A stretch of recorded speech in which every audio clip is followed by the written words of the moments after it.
How's it going? Everyone, I don't think anybody's even here yet. Nobody expected me to do this. Just threw this up. But that's fine. This isn't a real stream in the official capacity. It kind of looks like it right now. But we're just gonna get right into it. And we're not really worrying about much anything. We're just gonna play. I will still probably upload this to YouTube. I'll still probably label it as like a, I don't know, kind of like a supplemental episode of Finally Fantasy. But I don't want to try and do an energetic, like, really going for it stream that's just me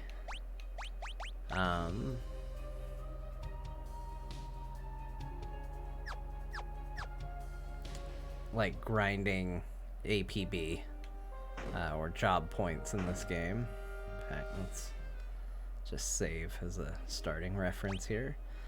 So Cam's not gonna be on, and we'll just chat if people show up and want to talk. Like I said, I know this is a bit unexpected, so we might not even get anybody in here. That's fine too.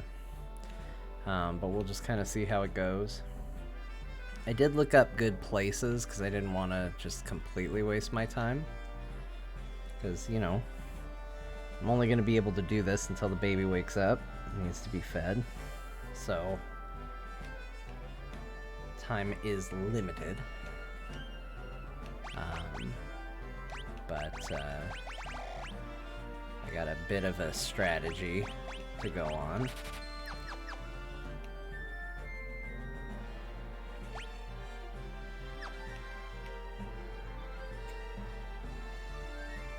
Mr. Notes Man, hey, how's it going? Yeah, we're just gonna, you know, I was playing Final Fantasy XIV, and there's just, it's not that there's nothing I want to do in it, there's just nothing I want to do in it right now. And, like, high priority tonight. And honestly, I was having so much fun in this game, I just kind of wanted to keep playing this, but I didn't want to stay on, you know, like, performing, as it were. Not that I put on a big show when I stream, but I think people know what I mean. I don't know where I'm going. Like, this is supposed to be a basement. I don't know if it's in here or if it's in the other castle, though. Maybe it's in the other castle.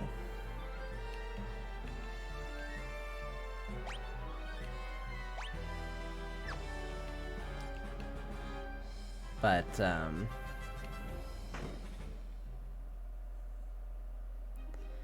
yeah, I just want to not progress the story, but want to get some levels. Feel good about my jobs. Because I think the job system's really good, and I kind of mentioned it on the stream today. I'd be playing this game very differently if I wasn't streaming it. And I think part of that is doing what I'm doing right now. Which I don't want to do if I'm trying to be entertaining and fun. But I'm more than happy to do if we're just hanging out. Okay, here's where I wanted to go.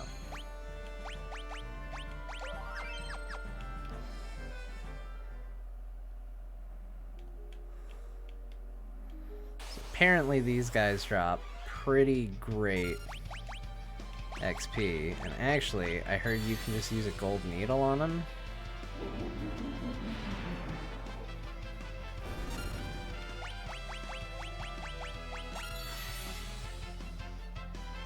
Do they still give XP?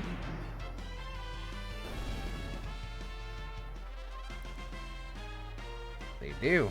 200 XP and 4 ABP, which is pretty dang good. Let's see what happens if we actually just fight them normally, though.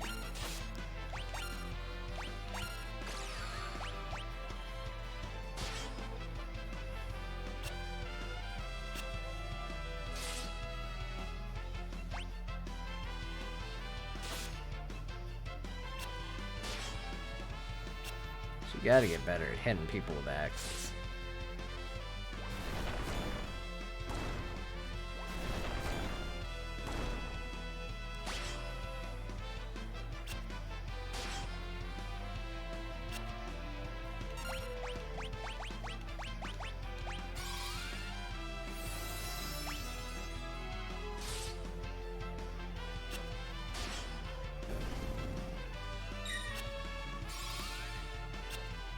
Oh, I thought it would be smart enough to do it on the other person with status effects. Turns out, no, it's not that smart.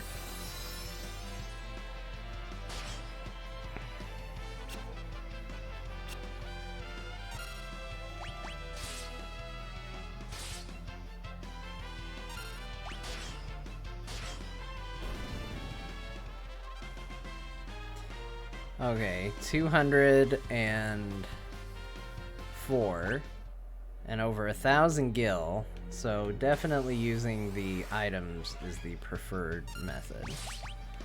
Items, gold needle.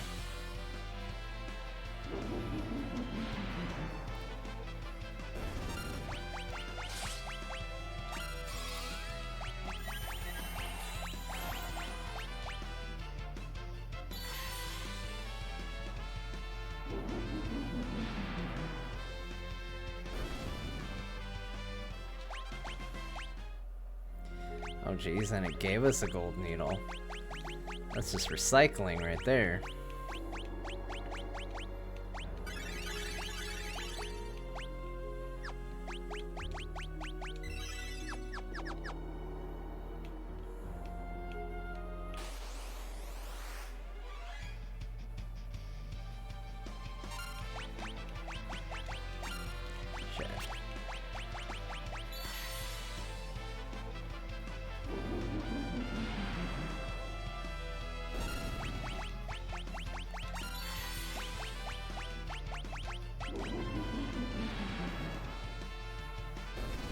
I wonder if it will remember to use it as an attack if I lock in speed battle. Or if it's just going to try and use it on each other. Yep. Oh, shoot, they did. Okay.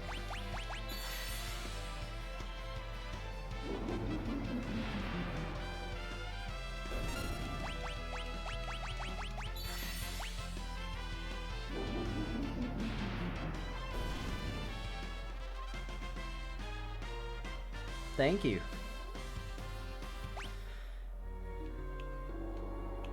I got, you know, it's very pointy. It's very to the point.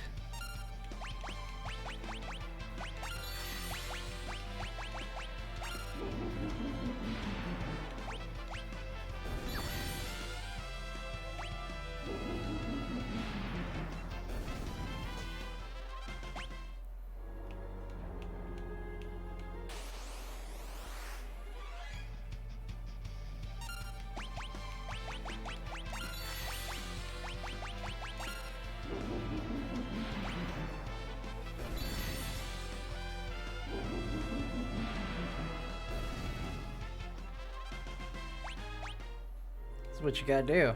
You always gotta find a way to game the system.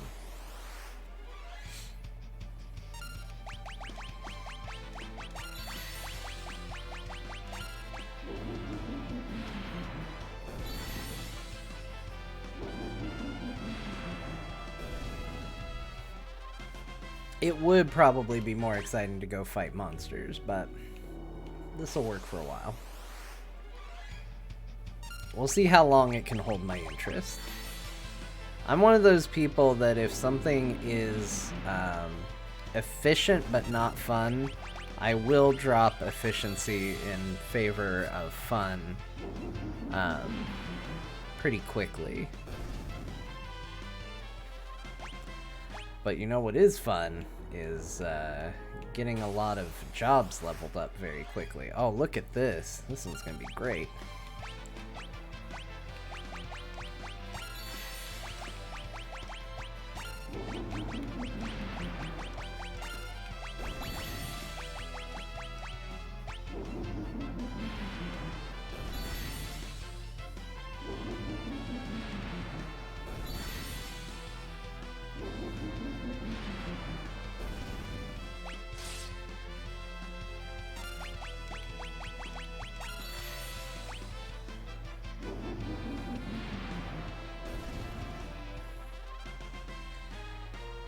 Lena mastered Image.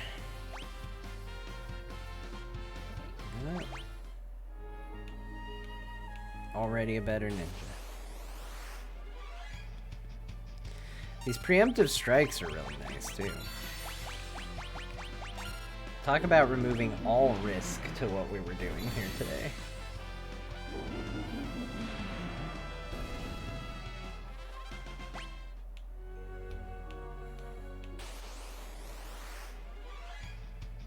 The only thing I feel like I have to actually be very, very careful of is the amount of these I have, because I am going to have to go get more at some point.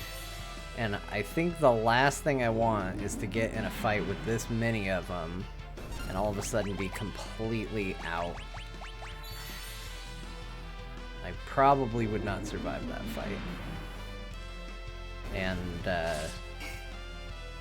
considering I have to at least make it to a save point and save or I lose all this progress, it's something important to keep track of. So I think we'll go buy some more of these. Let's live dangerously. Let's do one more encounter and we'll do it after the next one.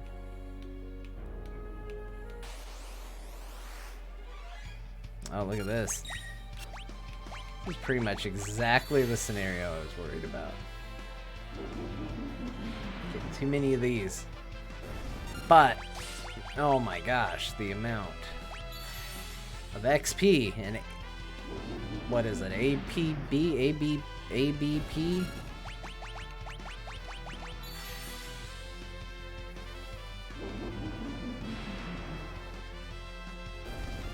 It's gonna be so good.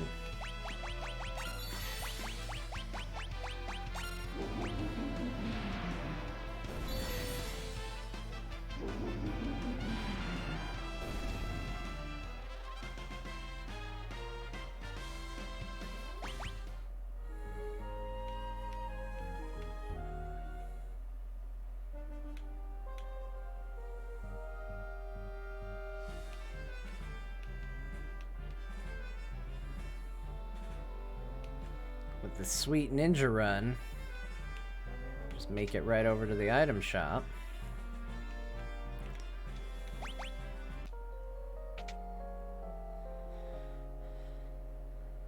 And the good news is one fight with these guys, I think, not only does it usually give me golden needles for killing them, but the cost of a golden needle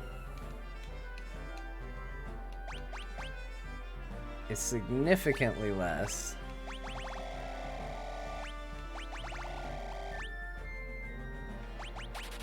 There we go, get 99 of them. Than what we earn for killing them. So we're kind of also farming gold while we're at it. That's just efficient. That's just efficiency.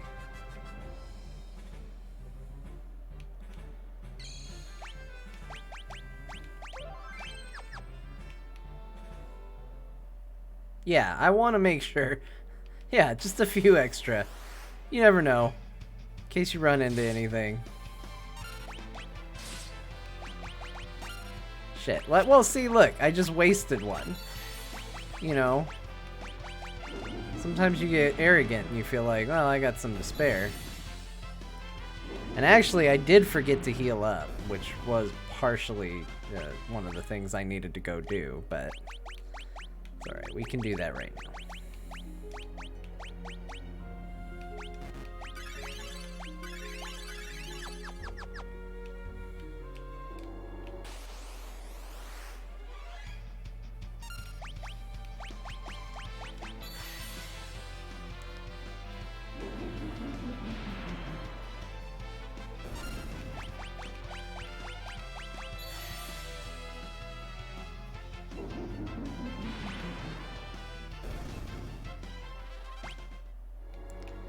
Alright, we've got John on the cusp of leveling up in Night. That's so good.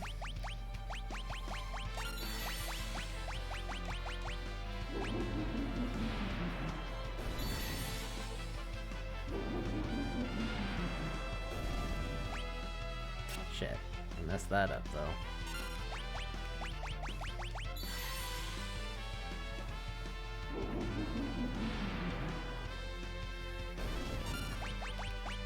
They really make a big deal out of their death, too. Like, vanish! I feel like there has to be some sort of John Mastered equip shields. That is not what I thought I got as a knight. I thought I got the ability to get swords. Let me see. So we gotta figure out what we want to unlock here. Knight. Equip shield, equip armor. Level 6. Equip a sword.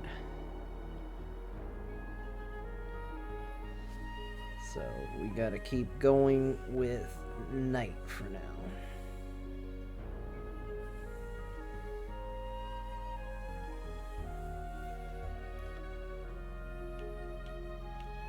What are they? What do you mean? What am I fighting or what am I using to fight them? I just mean, like, you know, it's sort of like Phoenix Downs. You know, you realize, like, that's the tail of the phoenix, phoenix feathers, they rise up. These are statues. And in Final Fantasy, golden needles restore people from being statues to, I don't know, guess not being statues. But apparently they also kill statues if it's a total statue. And I just don't know, I don't know, is there like folklore about that? About a golden needle stopping statues or something?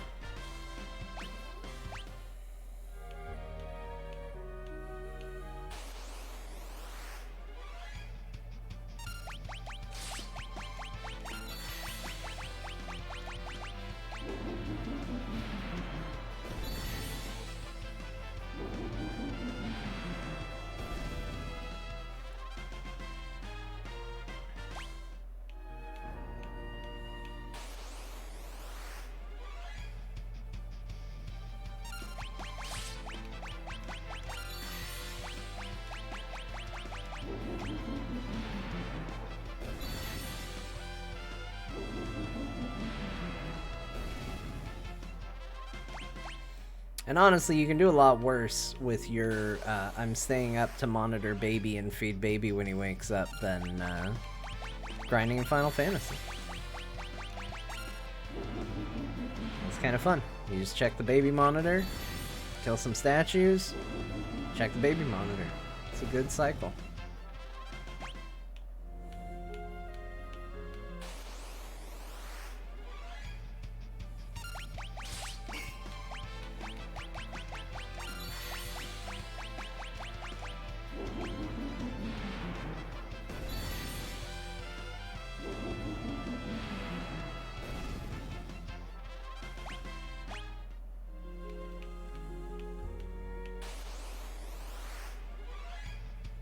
Here we go. Here's one.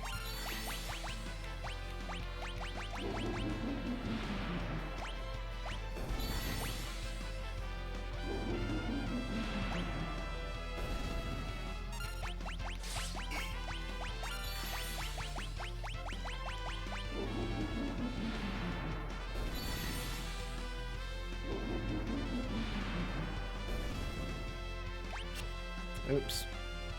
I had auto battle on again.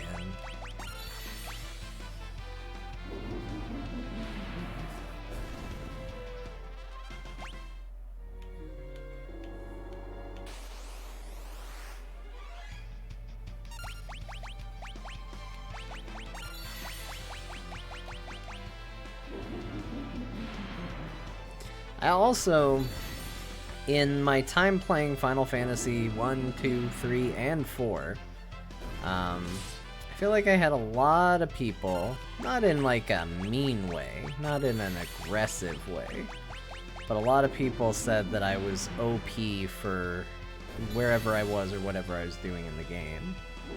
And I never really felt like that was necessarily a fair criticism,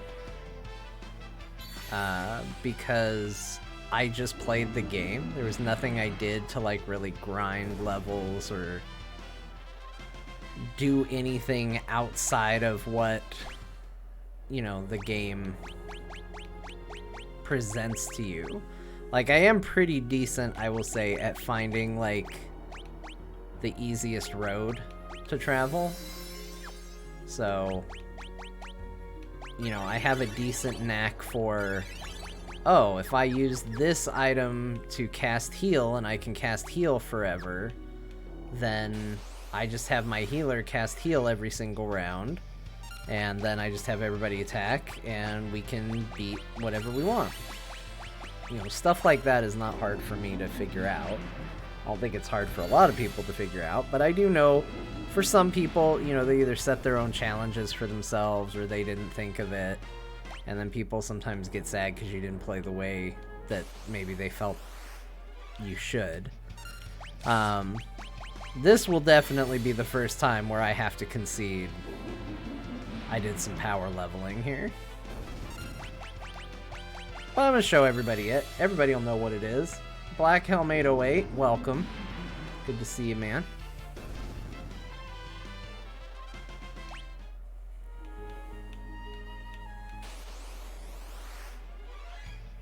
We're beating up Art tonight.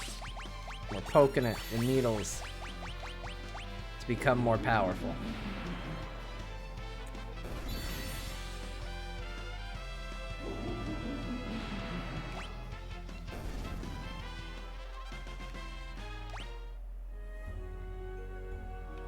Yeah, no camera late at night. I just want to hang out and relax and not have to worry about not picking my nose or doing something stupid on camera. Plus, at some point, the baby is going to wake up and need to be fed, and the baby will believe that is urgent. And it's just another thing to try and worry about if I have to transition off a camera scene or anything like that. Just easier to not have it on and just walk away.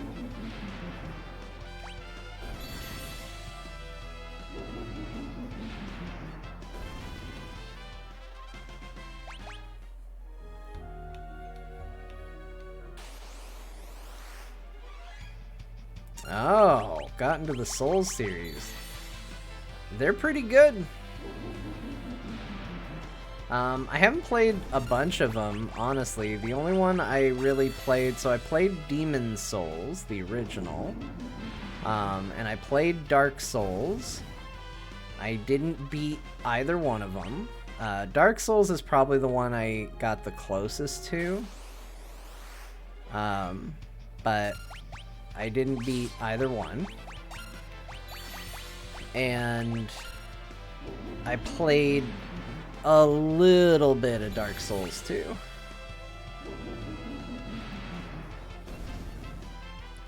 I also played a decent amount of Bloodborne, which is, you know, kind of in there as well.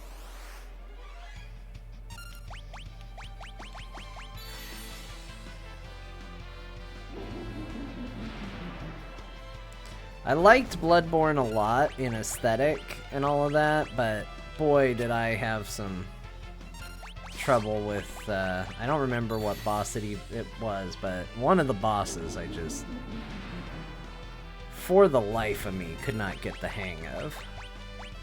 And eventually was like, I don't know if I can do this.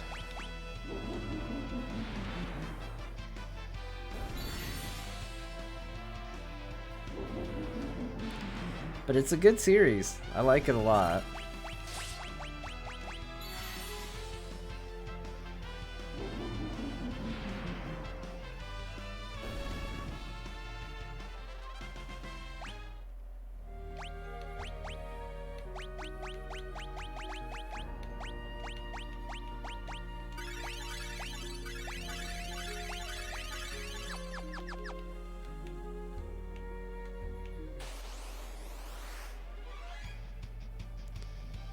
Yeah, I don't remember how far I got in Demon's Souls.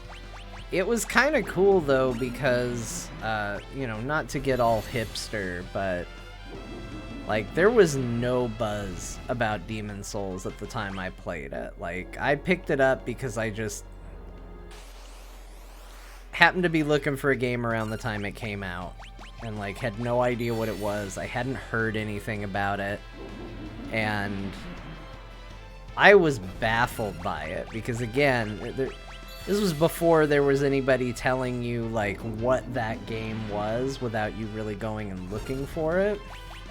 So I just went in and was like, I have no idea what I'm doing. There's these weird things on the ground, shows me how people died. Like, I was kind of discovering it right along with everybody. And it was wild because, you know, even by Dark Souls time, like, people kind of knew what was going on. To a degree.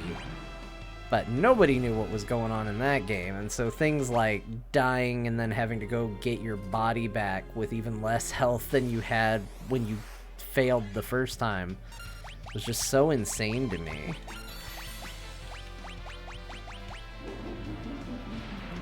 Azixay, welcome. Welcome, welcome.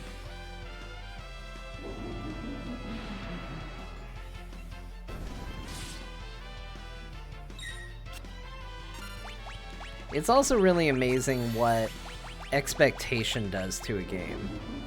Because I'm pretty sure I walked away from Demon's Souls at the time going, what a garbage video game. These people don't know how to make a video game. And it wasn't until, like, Dark Souls came out and I kind of retried Demon's Souls that I was like, oh, you know what? It's fine. There's not a problem with it at all, actually.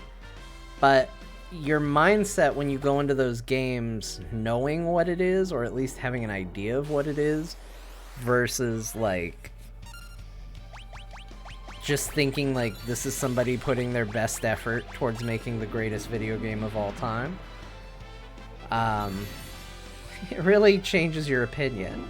Because I'm pretty sure I walked away from Demon's Souls and went back to work, because I think I worked at GameStop at the time.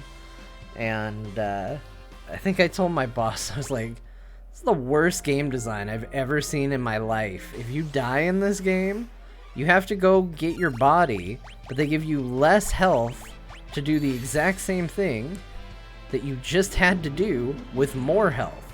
How does that make any sense?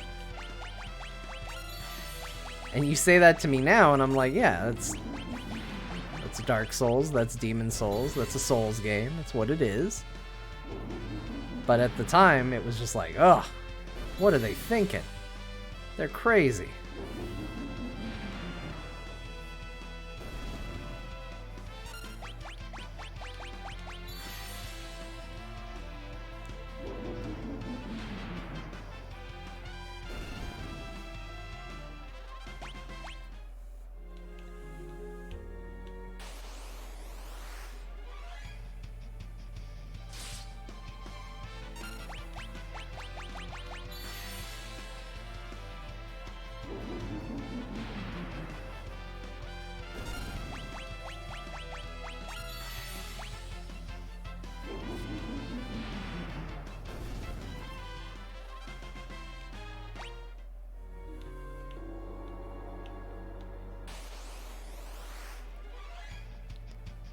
Just want to point out, I've been beating up Art for 30 minutes now. Thank you, everybody, for joining me. The most riveting stream of our age. Guy uses items on Art. Reaps benefits.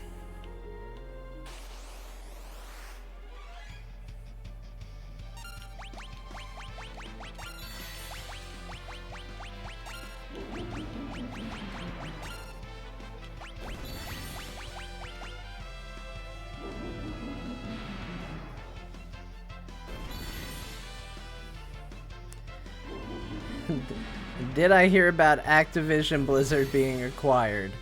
Yeah, I had a few people tell me. We're gonna talk about it on Core tomorrow. I mean, I think that's gonna be... I do think there's some other fun news stories we can do. The Italian Senate hearing that showed Final Fantasy porn during one of their Skype calls is a pretty good news story that I don't think should be ignored. But I think it's out of 1 part necessity and 2 parts, you know, practicality, because nobody else really wants to do news right now. I think it's going to be pretty much a, we're just talking about Activision Blizzard encore tomorrow.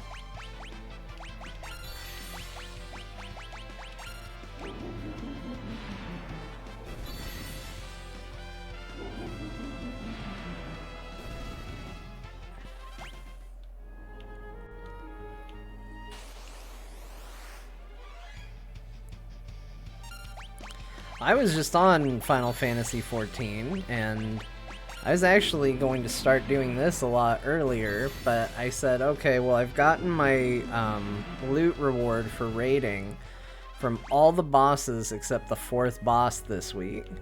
So I'll just get my item from the 4th boss and call it a night in 14, and then switch over and do this. And I don't think I've ever wiped on the 4th boss. And we wiped twice in a row. It really weirded me out.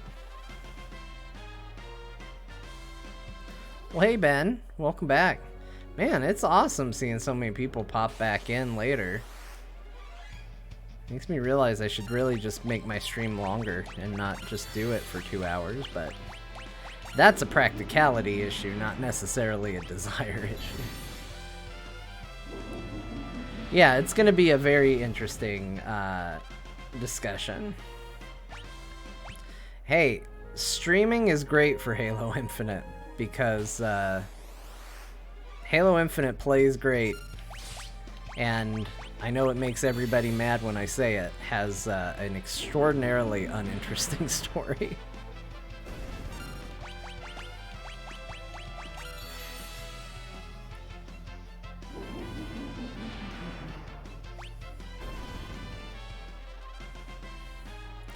Hey, John Mastered Equip Armor.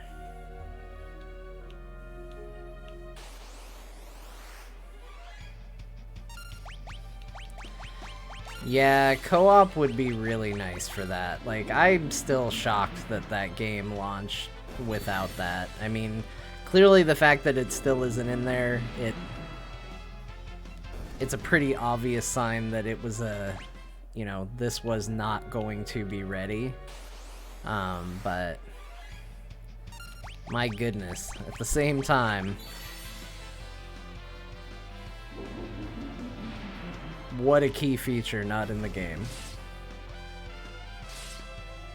Alright, we gotta be careful here, because we are actually getting into slightly rough territory. We're low on the needles. These guys are actually killing some of my guys. Let's get 2 more needles poked in him. We'll heal up Ferris. And then we'll do a recovery bit. Oh, now we got another dead character, essentially. Okay, let's do that.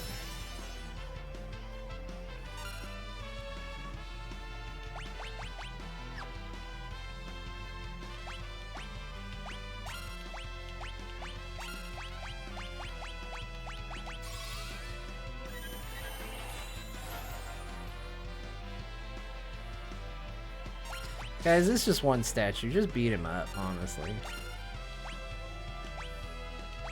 Steal from him.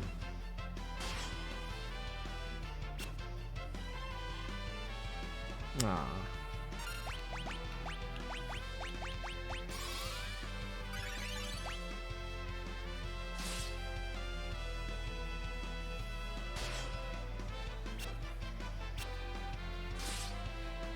Ooh.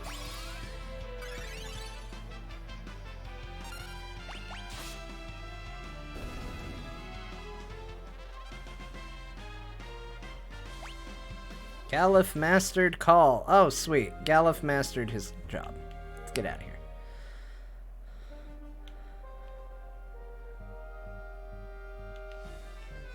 Ah, so fast.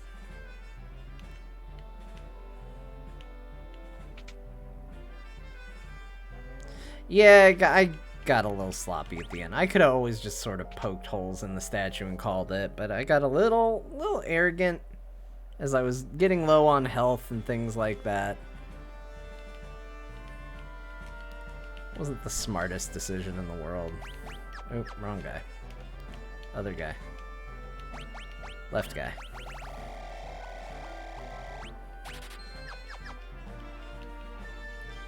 Let's get a couple of these needles in case we need them. You know what? I shouldn't have slept yet because I'm going to change jobs for old Galuf. He's Mastered Summoner. It's now Master White Mage.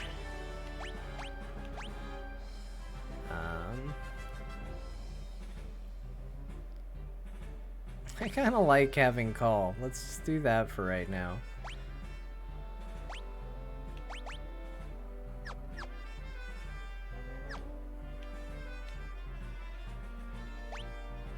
How's his MP? Yeah, it's fine.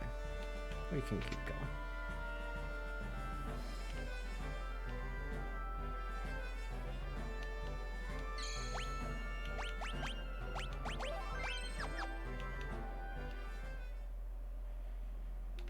We're so fast. It's ridiculous.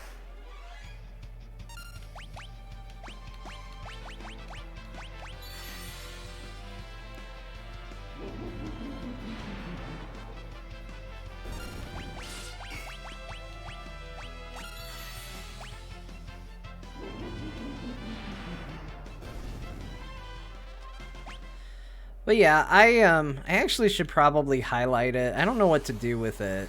I mean, I guess put it on YouTube in its own little section would be the logical thing, but I talked a lot about my thoughts on the Activision Blizzard acquisition yesterday, and I think it was a pretty good chat. We actually got into some weird side territory. We talked about my thoughts on fruit bowls and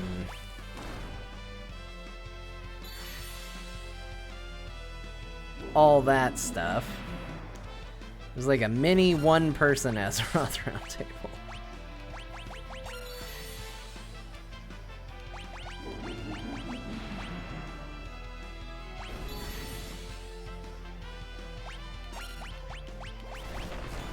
Stop. Just stop doing that to him. It's rude.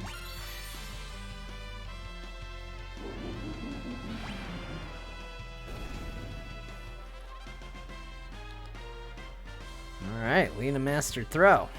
Good job, Lina.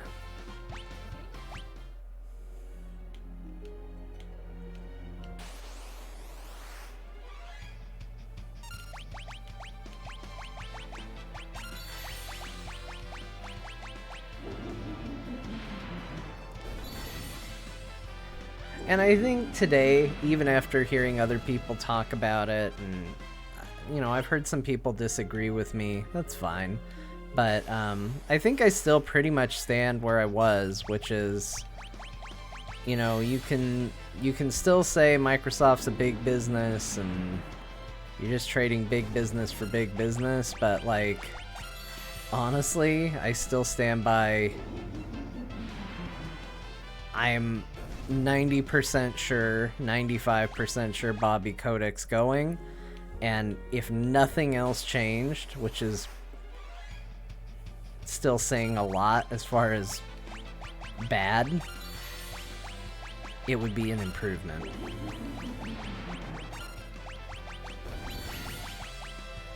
So I think one thing is going to happen for sure, and I think that one thing is good. And I think there's very little Microsoft could do to lower my opinion of Activision Blizzard. So we're really at a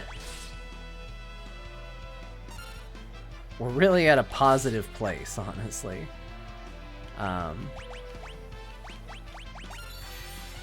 Where I just don't imagine... I don't imagine thinking it's bad. It might not be as good as I hope, like, because I would love for it to be, you know, a really good thing across the board. But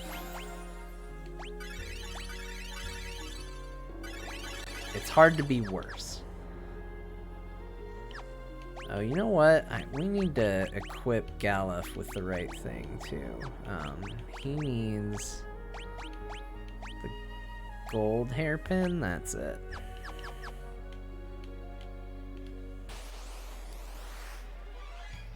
Yeah, and I think one of the big things that I said yesterday that I really stand by is, like, even though Microsoft owning them is probably not going to impact things like the next expansion and stuff like that, I think being able to see change at a, like, high corporate level gives people that have become very jaded towards Activision Blizzard an opportunity to kind of hit a mental reset button that they wouldn't have been able to hit if it was still just Bobby in charge, you know? Like, if the next WoW expansion looks really good, but then Bobby's parading around talking about all the amazing things he's done, I think a lot of people still just roll their eyes and go, ugh, what a garbage fire company this is. Which is unfair to a lot of the employees and stuff, but I just think that that's how people respond.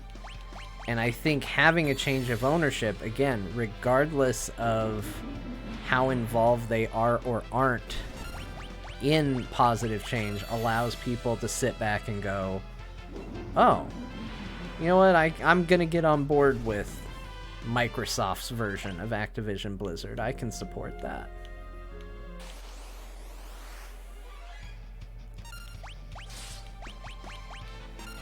Oh man, they just instantly killed him. Just dead. Did I just try to use an antidote on one of them? Let me tell you, sleep is an important thing to have.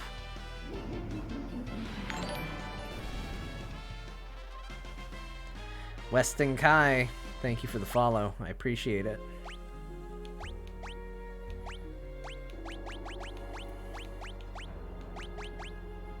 Nope, nope, raise. That's what we want.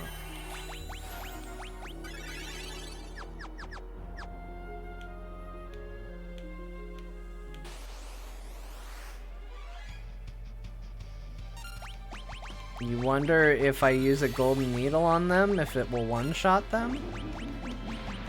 It does. That's what we're doing. We're cheating. We're cheating for APB. AB... Is it ABP? APB. Oh, just came back? Yeah, we're totally cheating.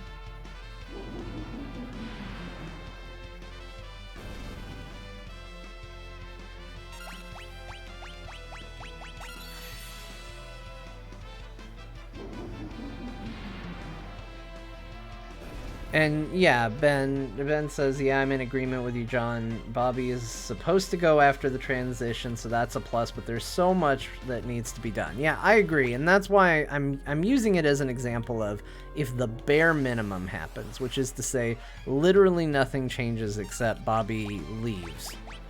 That's a plus. And that's why I'm not going to be negative about the change, because I'm pretty sure that at least one big plus is coming out of this. But do I hope for more? Yeah, 100%. You know, like, and some of it they have done. You know, there has been reports that they just went through and got rid of a ton of people. Obviously there had already been some degree of cleaning house or people getting out before they got cooked, which, you know, that's unfortunate, but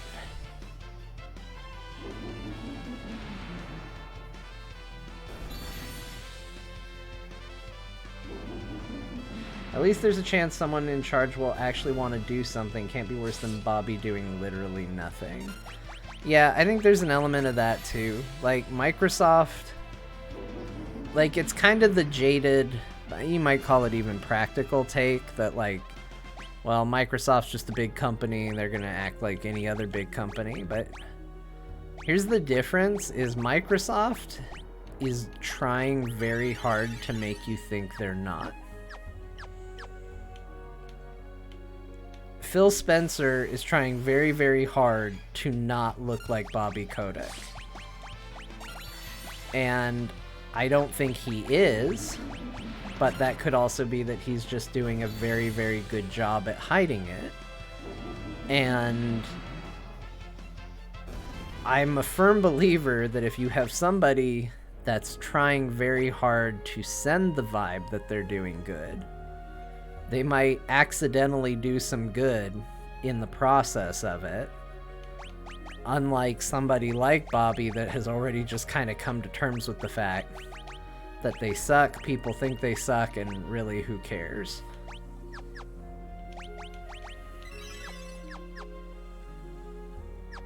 So I'm not under an illusion that Microsoft actually is some insanely caring organization. They aren't doing things for PR and stuff like that. But I think, like, if you do good, intent doesn't mean you didn't do good. Does that make sense? Kyle with the raid. Late night raid. Thank you so much, Kyle. Hi, everybody. You've all made it from the exciting game of Heroes of the Storm. Strong plays from Kyle Ferguson, I'm sure. Watching me cheat grind Final Fantasy V experience in what has to be the most boring stream known to man. So you all can thank Kyle for that later. Oh, somebody died though, so, you know, drama has unfolded. But he brought you to this, okay? Oh man, and look at this, follows. I'm not going to judge your taste for following on this particular stream. I'm just going to say thank you across the board to Psychotic EQ, Psychotic EverQuest. Is that what we're talking about? Oh, hold on. We gotta take care of some people here. Like, there's death. Somebody got turned into a rock. Real Cousin Eddie, Treebeard Heals, Cursive Puppet. All of you. Thank you so much for the follow. Welcome.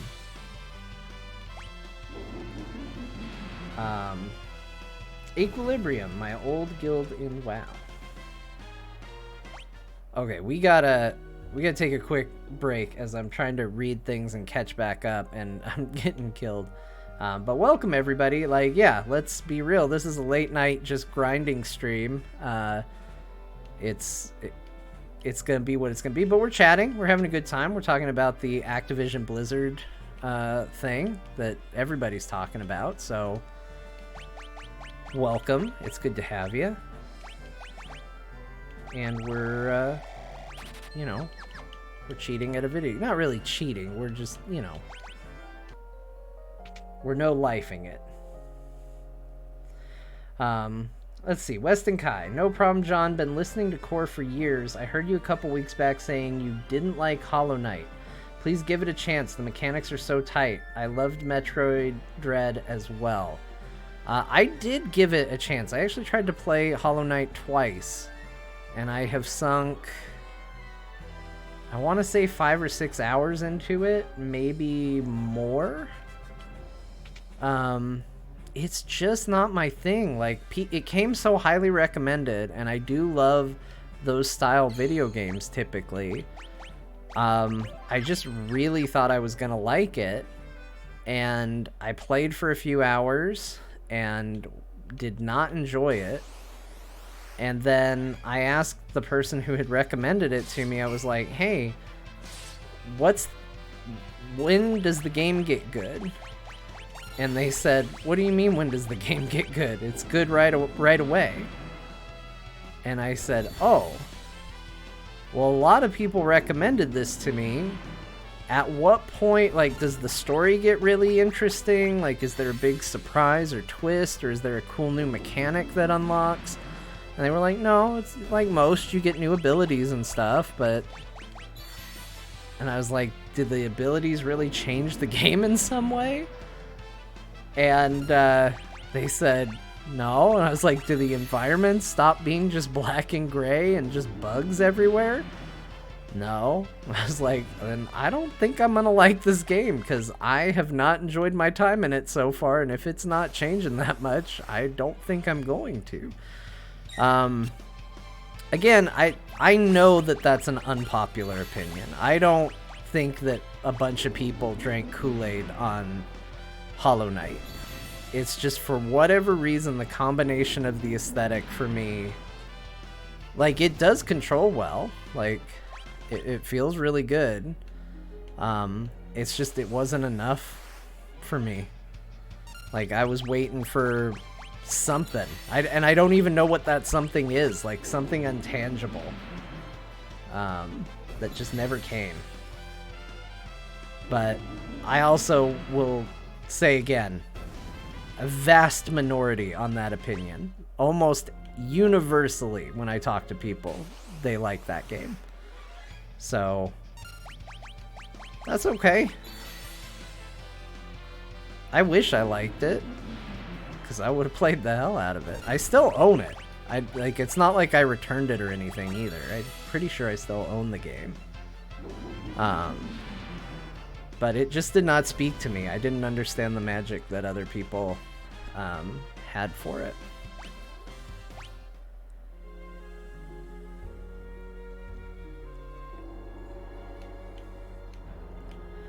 I'm like the only one in my circle of friends that didn't like Genshin Impact, even though I love the art style. I haven't tried Genshin Impact, because at the time I wanted to try it, downloading it for PC looked like, would you like to install a virus on your computer? It seems like a really bad gacha game, but I love how it looks. I think it looks super good. It makes me want to like the game. Like, if somebody... I kind of feel like if somebody came out... I don't know if this would work. I haven't played it. If somebody came out and was like, here's Genshin Impact, you pay $60 for it, and you just get access to everything, and all the, like... all the gacha mechanics are just gone. It seems like it would be a game I'd play the hell out of, because I really like how that game looks. Every time I see it, I go, what's that game? Because I haven't played it enough to recognize it right away. And, every time it's Genshin Impact.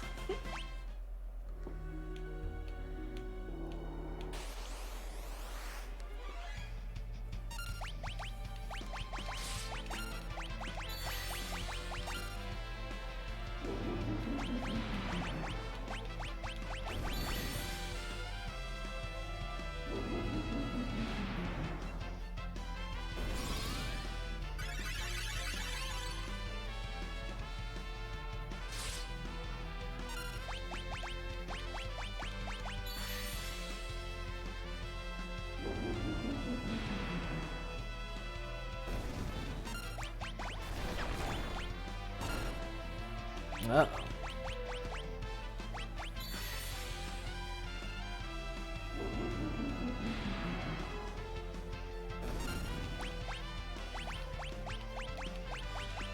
I've been wondering where I recognize the voice from. It's Core.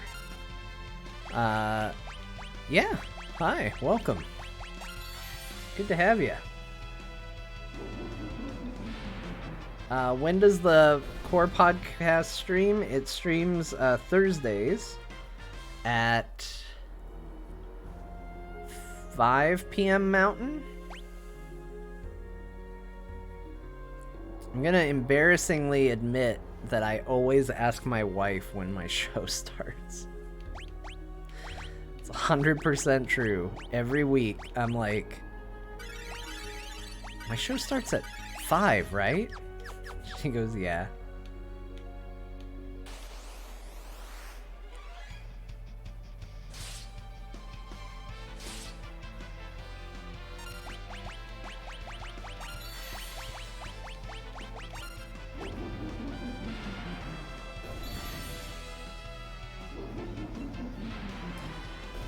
Well, I mean, depending on when you get home, mistaken mishaps, I will say it starts at 5 Mountain, but it usually takes us about 10 minutes to start, and then we usually BS for about 30, and then the show starts usually after that.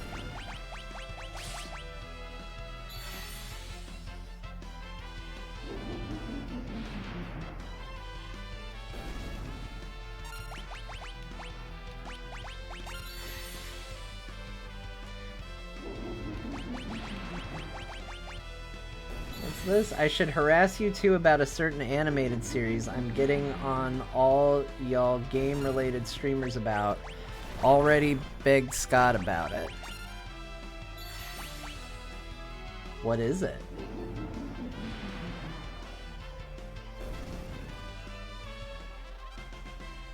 Look at poor Galif, he's a stone. He's the guy who fixes it, so now we gotta use this one.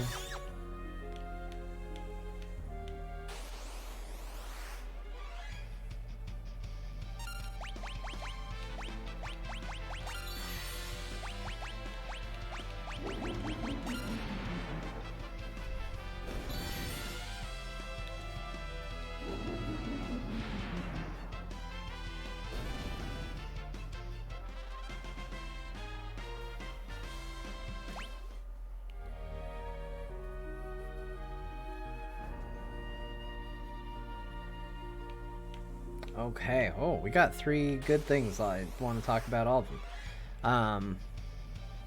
Glitch Tex. I've never heard of this. The series is beautifully animated, wonderfully written, has a fantastic musical score, and is a jam-packed love note to people who gamed anywhere since Atari or apps. Where is it? Where can you watch this? I want to check out what it is.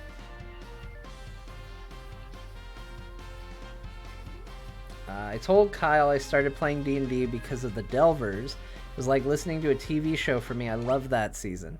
Yeah, doing the Delvers campaign was really good. It's made going back to the Waste really hard, though, because I keep thinking Stanley can do things that Co could do. And I keep very arrogantly being like, oh, I can do this, thinking of Co, and I don't know when I'm going to get over that. I mean, I like it. I want to go back to Delvers at some point. Kyle left it open so that we could return to it. And I would definitely like to when the Waste stuff wraps up. You know, it's really fun to see the differences in DMing style between, you know, Kyle and Bo.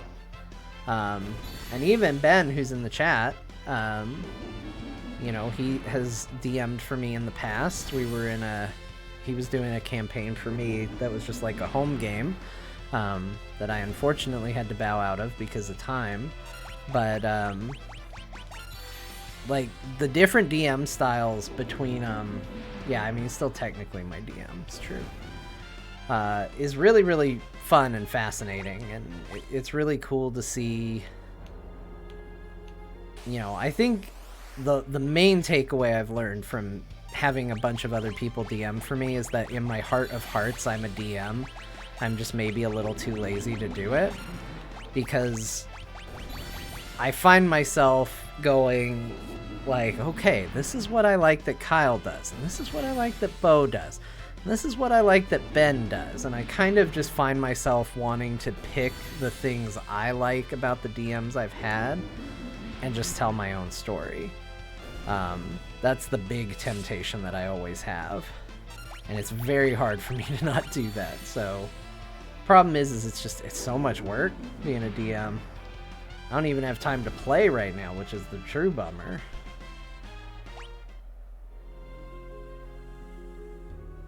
Have you seen the Shenmue anime trailer? No, Sector 7, I haven't. Does it involve going up to people and asking if they know where you can find Charlie?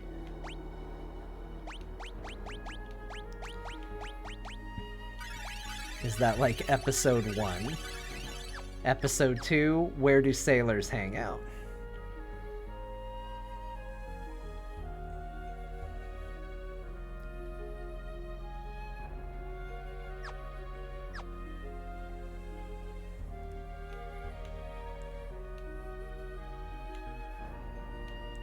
Yeah, Ben said it really well. Kyle is a fantastic DM. He does a lot of good stuff. Bo is also really good. I love that every DM has a different... Yeah, like, basically that's kind of how I feel.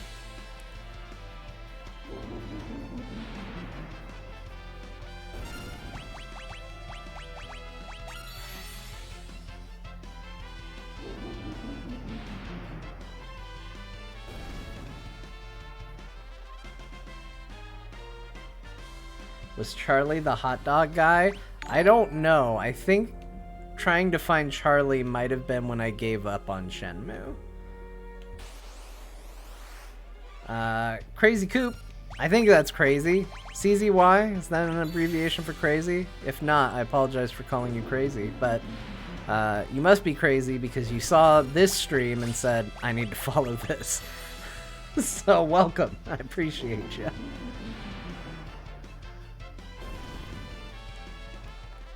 To be honest, nothing against Bo. I just started listening to TWBD when it was Kyle, and it's hard to listen to anything that is not his story.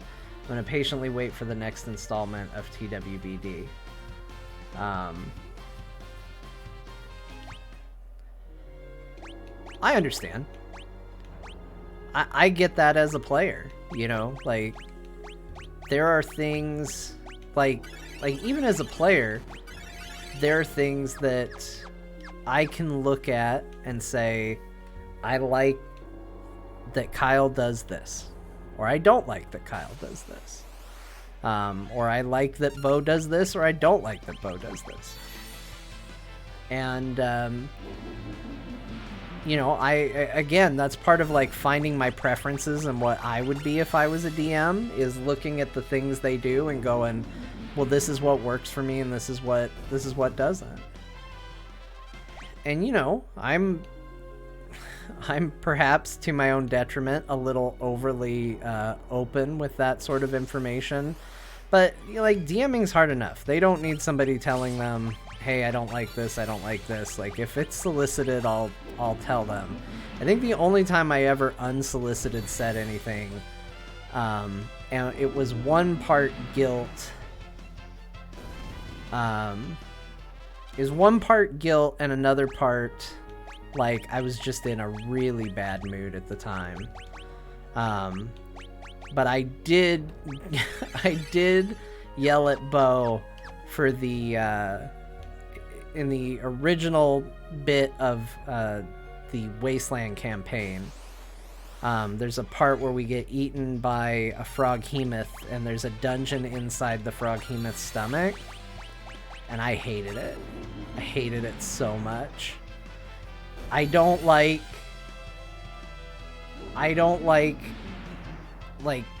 The Amazing Journey or anything, like, where you get shrunk down and put in a body of something.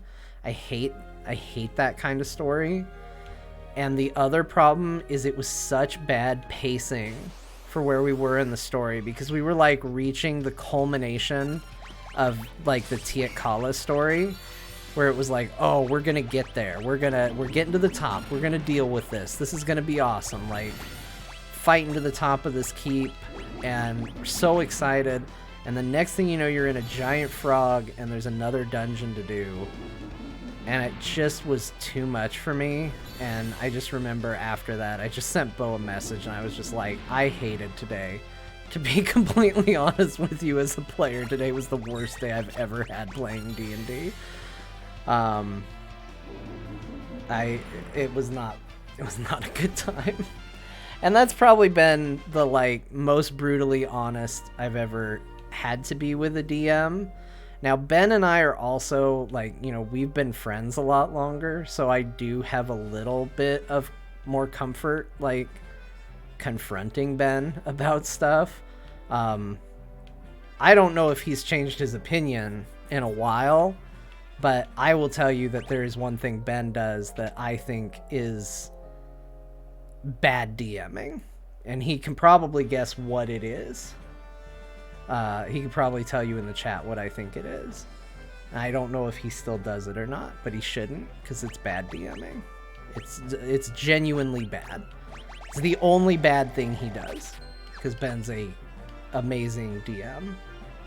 But there is one thing that he should be ashamed of.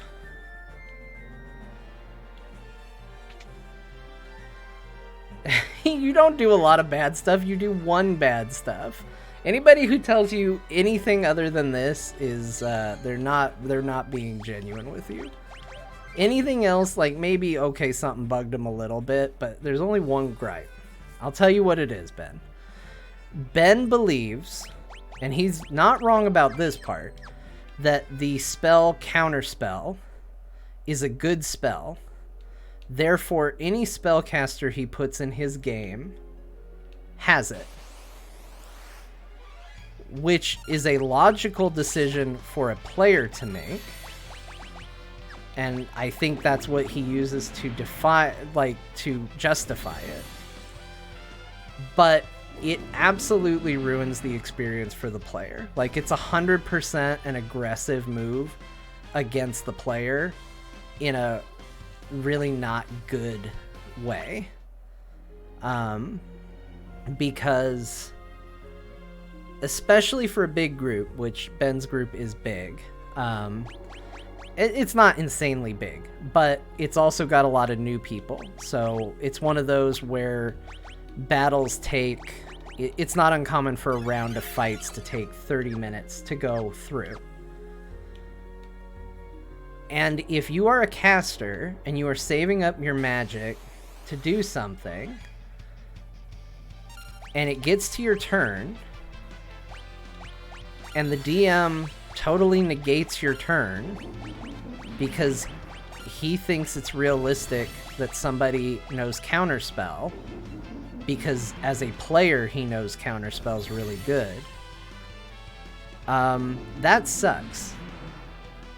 Like, that's really rough, because for a player, it's not only a case of, I've denied you, you're not going to get to do the thing you wanted to do this turn, that you've spent 30 minutes looking forward to doing. But now you also still have to cross off that spell as being used. It's burned. Oh shit, Ferris mastered his job. I got to give her a different job. So you have to cross it off as, used. So you use a resource that is a limited resource. It's not like hit points or, something like that, where it's just going to come back real soon.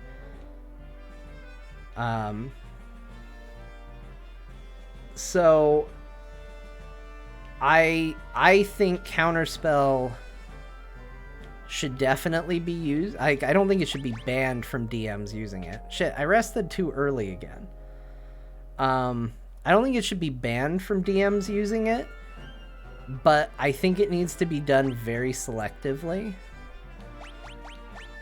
And my experience was that it was not used selectively.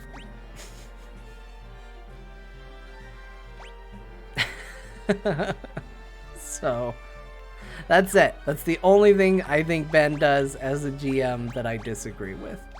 Other than that, Ben is a fantastic DM. He's extremely patient, including sitting in the chat room while I said all that. Prevent back attacks. That's good. What did I learn? I learned something about dodging. Artful Dodger. Gain the same speed and agility as a thief. Ooh. It's pretty good.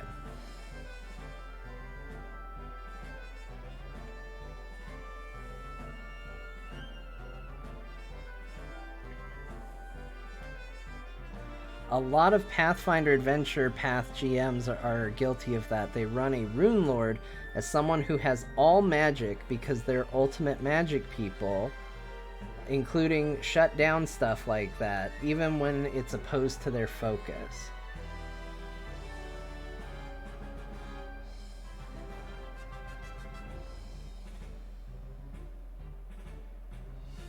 Mug is a good ability. Attack an enemy, steal treasure from it. Is it the same as steal? Just you also attack at the same time? Well, I mean, regardless, we're changing his job, but what's next for... I genuinely don't have a good plan for Ferris. Make her a Beastmaster.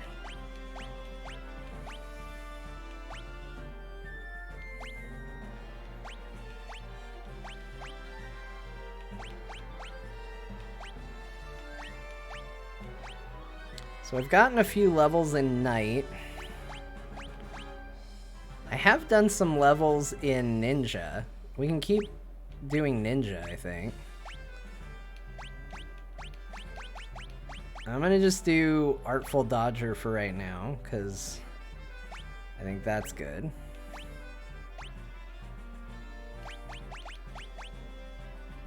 Do the Elven Mantle.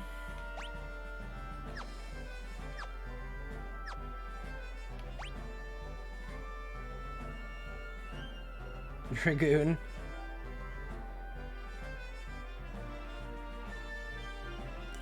Treebeard Heals, thank you for stopping by. Good talking to you. Good having you here. Okay, I feel good about this. How's everybody looking? Okay, you know, nearly full health. That's good. We can proceed with this for now. I'm gonna have a bunch of ninjas by this. Like, I keep getting tempted to level up ninja. It's a real problem, because John's on the path to leveling up ninja as well. I guess I could also, Red Mage is also a pretty decent one. I just don't know how Red Mage is gonna go with everything. Hold on, let's see. Let's look at this. Let's look at this job guide and see what we get.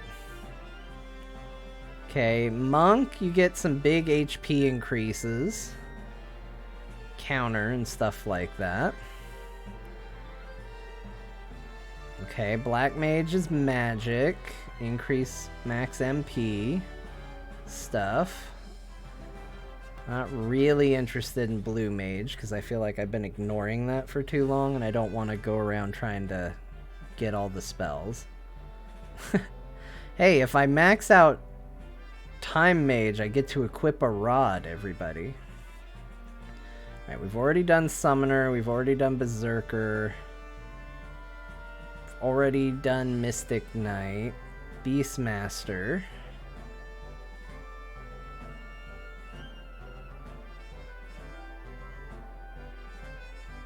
Geomancer. The party takes no damage from damage-dealing environments. That seems extremely specific.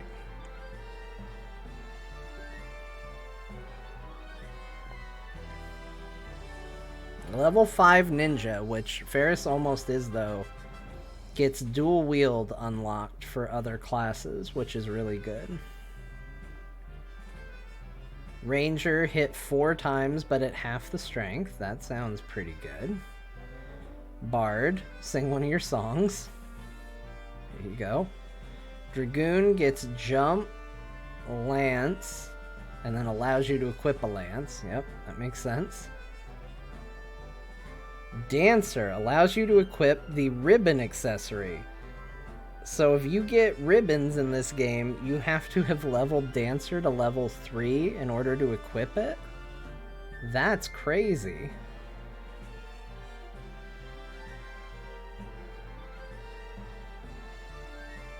Okay, well, I guess we're gonna stick with Ninja for right now because it's so close to hitting max level with it. But it sounds like we're gonna have to do some time as dancers for some of these guys.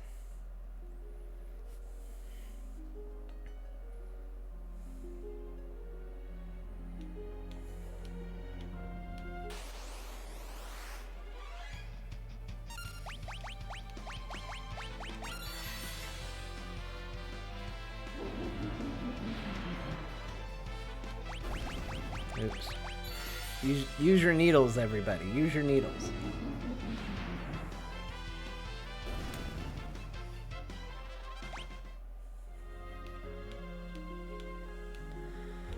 I think Kyle is learning Pathfinder right now, as an interesting aside, while we're all talking about this stuff. I'm pretty sure he said he was committing to doing that. Ben, thanks for stopping by, man. Thanks for being a good sport while I talk to D&D. Not gonna lie, that was a lot of a just I wanted to talk about a mechanic and in D&D, and thank you for being my scapegoat to allow me to do so. I don't know. I just remember seeing a tweet that he was doing it.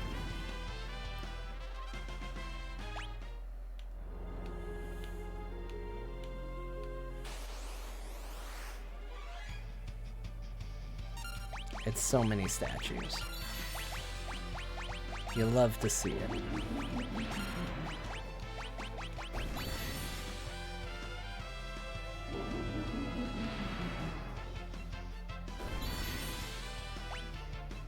Man, I'm just gonna say again, thank you everybody for hanging out. Like, for what this stream is, which is me stabbing statues with little needles to farm XP. Having y'all here watching and chatting has been real nice. Certainly makes it more fun than this would have been quietly just doing this by myself in the dark.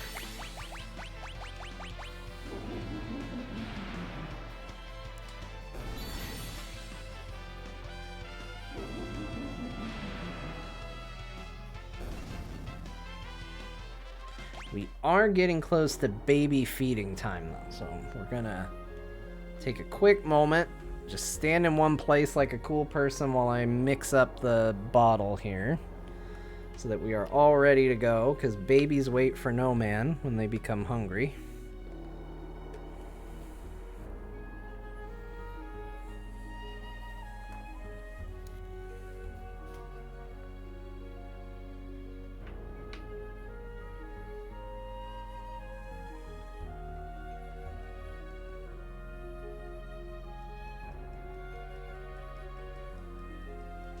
Yeah, I mean, it's important to find, you know, whatever game you like and what speaks to you.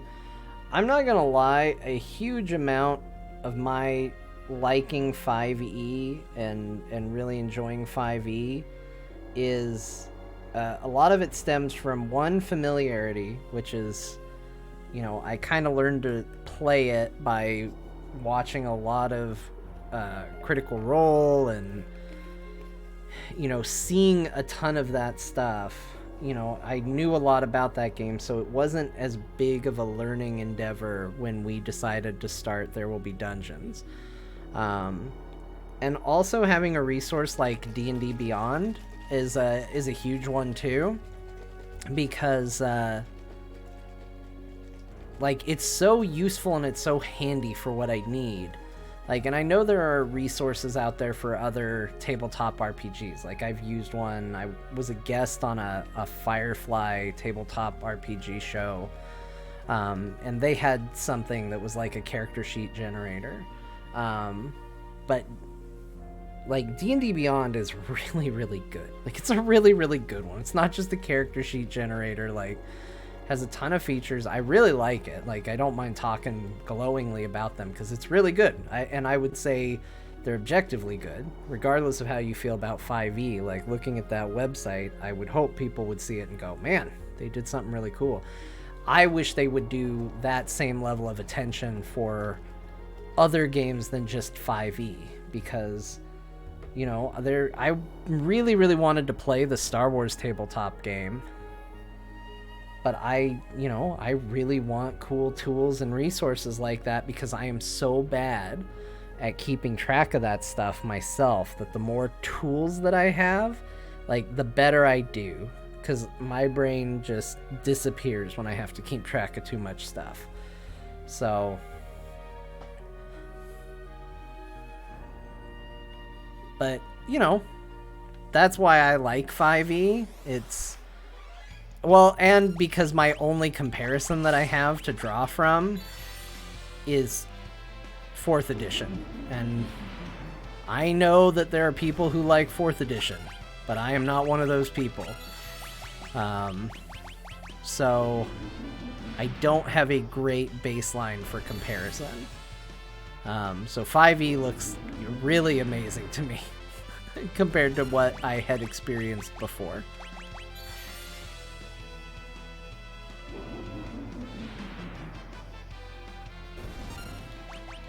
Yeah, and that might be, I stand by 4th edition is great. for tabletop war games, not so much for RP. That might be true, and I am definitely, like, I like RP. Like, that's what I do the tabletop stuff for. When we're in a dungeon, when we're doing fights, like, I have fun. It's not like all of a sudden I'm just, like, no longer having a good time. But I'm doing it so I can get to the next RP part of the game. Like, it is the necessity that leads me between the parts of the game that I like. So, that's probably a good reason why I don't like 4th edition.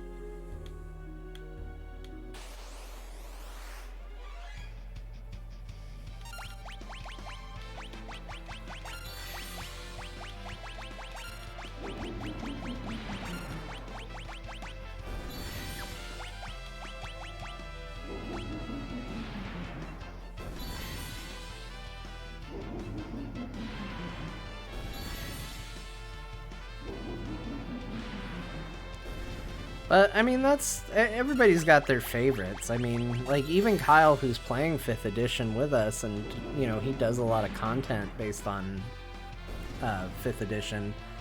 Like, he'll tell you flat out he thinks 3 or 3.5, I don't remember exactly which one, he thinks it's the best and vastly superior in every way. So, you know, everybody's gonna have their things.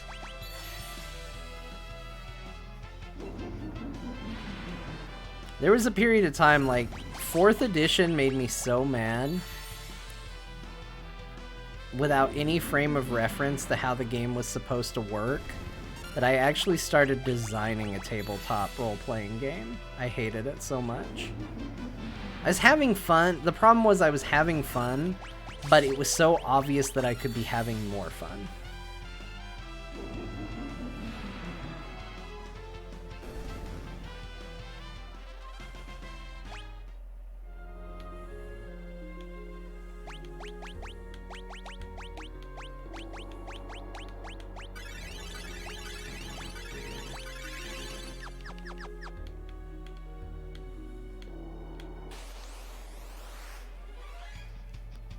I also thought I was, like, revolutionizing the world because I was like, I'm gonna make a system where the RP aspects are all rules in a book and the exploration is rules in a book, but the combat is a card game. And then I found out there's like 100 of those. But I felt like I was really original.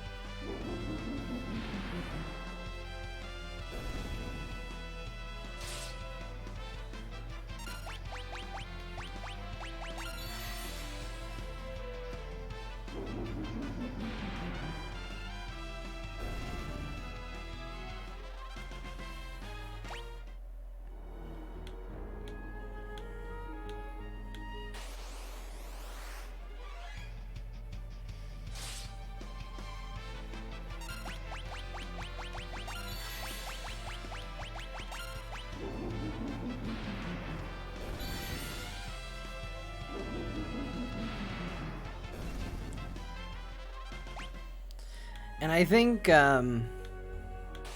Kyle had the perfect example for why he didn't like 4th edition when I talked to him about it early on in the like TWBD planning stage, where he was like, if you're going rules as written, like, and you're a mage, you can cast fire, essentially like firebolt, fireball, you have this crazy command to fire.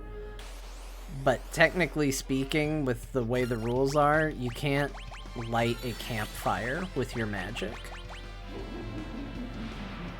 It's real simple, like, and again, to kind of what you had said, you know, probably works well on a, like, battle system, like, probably works really good. But on an RP system of wanting to light a campfire, like, boy, that really falls apart. This is getting risky.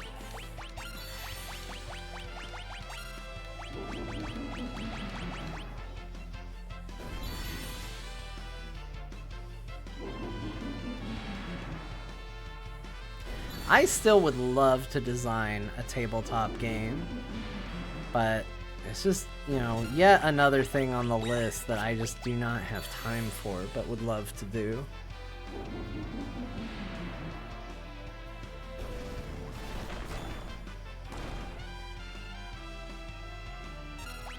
And, like, I'd like to do it in the way that, like,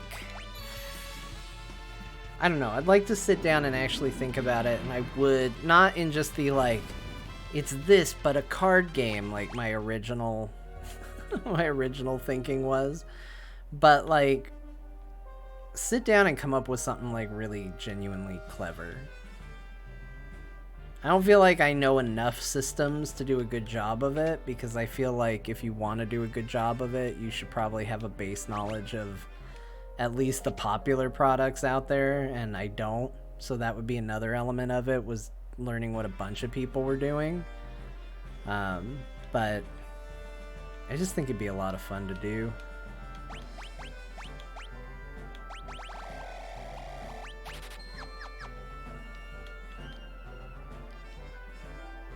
Problem is, right now in life, like, I'm just looking for moments where the house isn't full of noise and sound. So, let alone the ability to think or read a book explaining how to do something.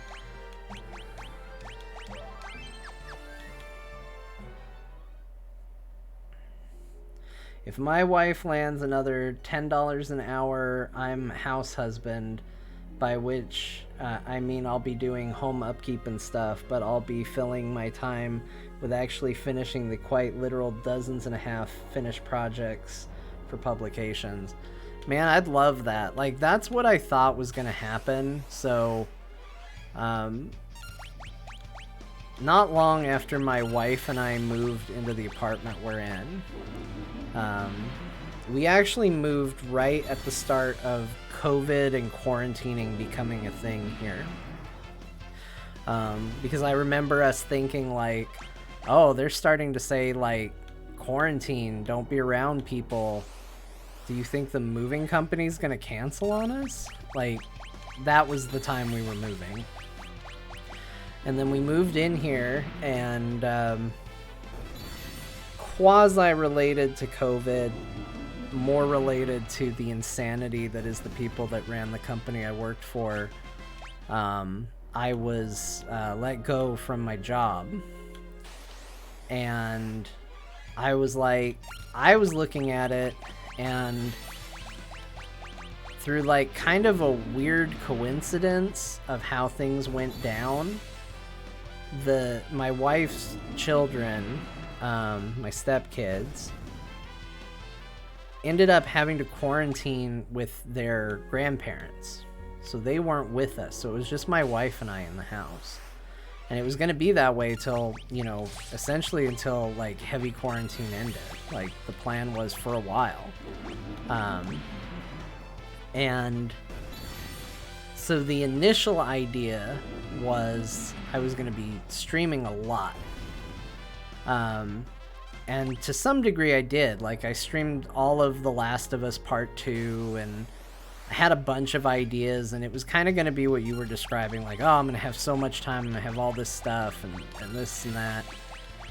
And then it was just a mix of the kids got home, then they had to shut down their schools, then everybody was home, then my wife quit the job because we worked together at the same place, and after I was fired, she was just like, they started taking out, like, frustrations on her and stuff like that, and it just got really, really bad for her. So she went to a new job, and that job was work from home, so I went from being the only one in the house to where I was gonna be able to work on these things to I was one of 4 people in the house all day, every day. And then my wife got pregnant. I had no part in it. And, then planning started around that. And, then now there's a baby. Now, typically, on average, there's 5 of us in the house needing to be taken care of. And so I do have the, house husband job, and I really wish that I could, use it to work on streaming. I want to learn video editing. I want to learn all sorts of stuff. But there is just no time.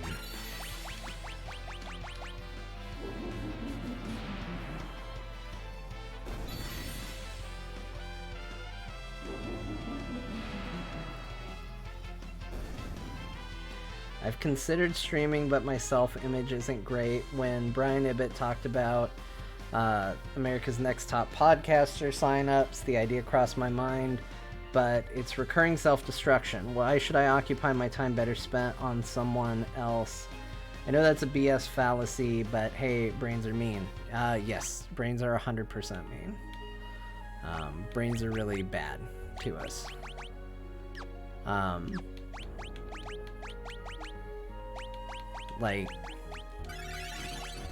I've had to get better at sometimes separating, this sounds incredibly crazy, and it probably makes sense that it is crazy because I started this after a really, really bad breakup, and I probably was a little crazy at the time, but it worked out really good, and it's good advice. I got in the habit of talking to myself instead of just letting my brain run wild, right? Logically talking to the emotional part of my brain and separating those two. And that's been helpful because I have found generally as people, we are much better at giving advice than we are at taking advice.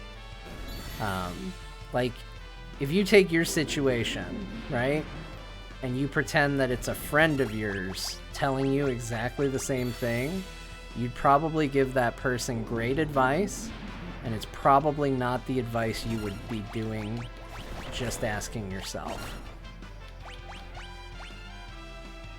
Oh, why am I tempting tangoing this thing? But that's how brains work sometimes.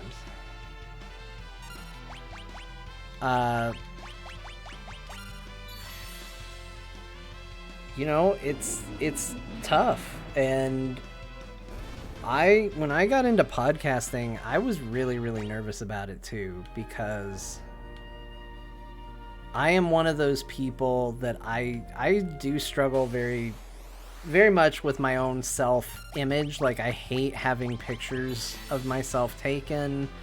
I hate hearing recordings of myself. I hate seeing myself on video.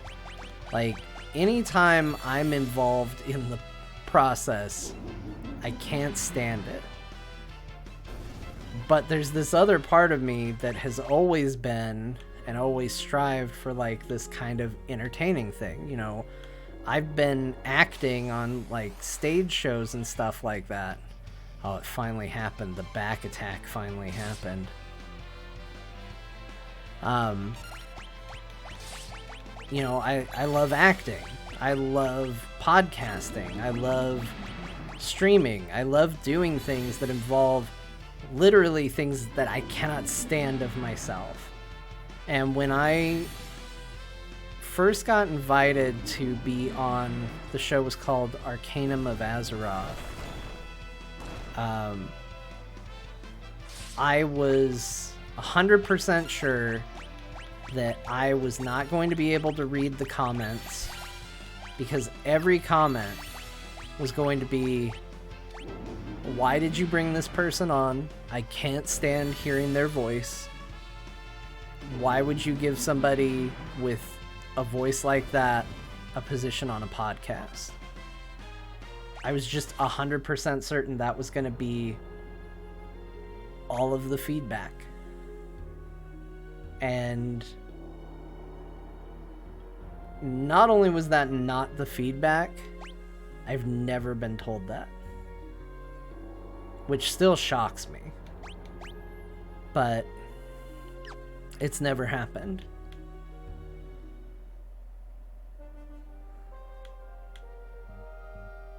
Because the only person that really has that issue is me. You know? Doesn't make it go away. Like, I still think that. If I hear myself on a podcast, I still freak out. Like, I can't listen back to anything we've ever recorded. I can hear little clips and I'm okay. But if I have to hear me talking for any period of time, it really upsets me.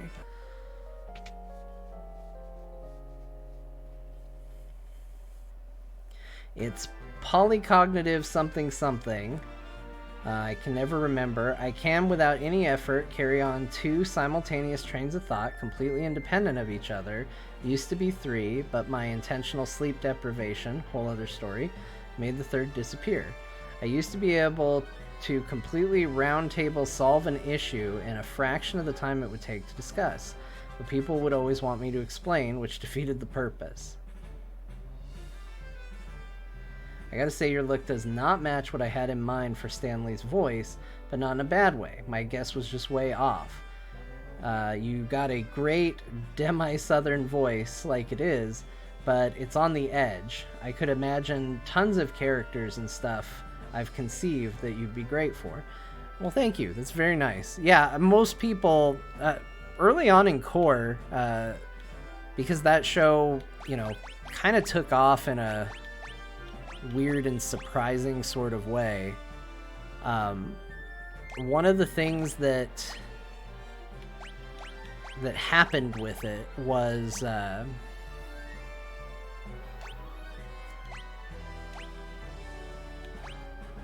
look at that. I'm gonna do the blood sword and the great sword. Madness. Can we switch these? Can we do great sword and blood sword? I've never gotten that to hit. But anyway, one of the most common like pieces of feedback that I got, or that we got in the start of Core, is we were getting a bunch of new eyes on the show that had no idea who any of us were, was people would come in and people would say, wow, I expected Bo to look like John and John to look like Bo, based on how our voices sounded. I don't know what that means, but we got that a lot. Yarik21, thank you so much for the 2-month sub. Appreciate it. I've turned almost all of our characters into ninjas. I'm not entirely sure how we ended up this way, but that's where we are. Kyle's kind of the same way. When I saw what he actually looked like after hearing Varel's voice, I was like, bullshit, that's not the same guy. That's true. Kyle's voice, Kyle has an incredible voice, but if you heard it and you did a lineup of people, I don't think he, if there were people that didn't know him, obviously, I don't think anybody would pick his face to match his voice.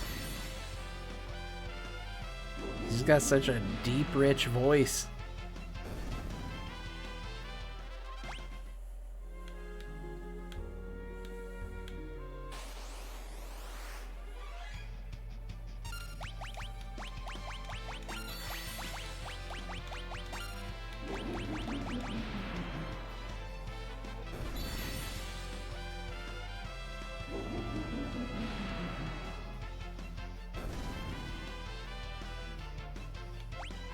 Oh, what am I doing? I'm just sitting here on this screen. Did I just use a potion? You're welcome. Boy, guys, playing this game late into the night is a choice.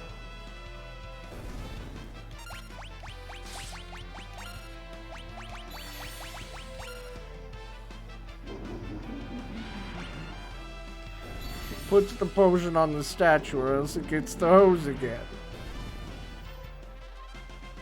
I mastered smoke. Hell yeah.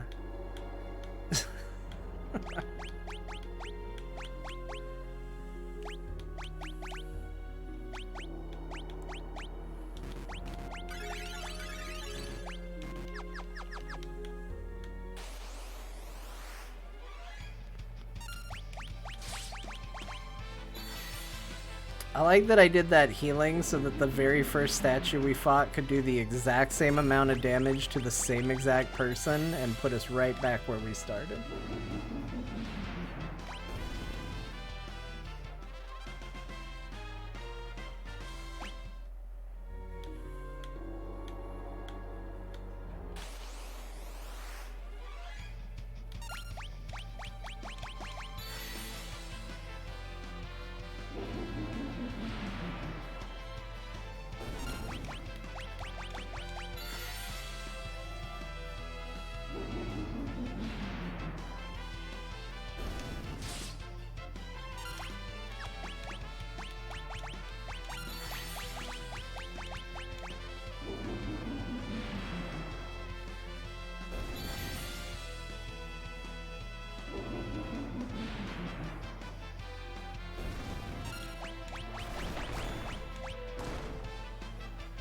Well, John got turned into a statue himself.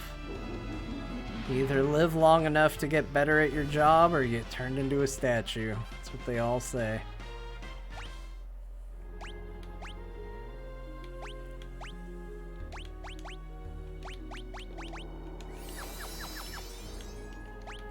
Oh, you know what? We should heal everybody up.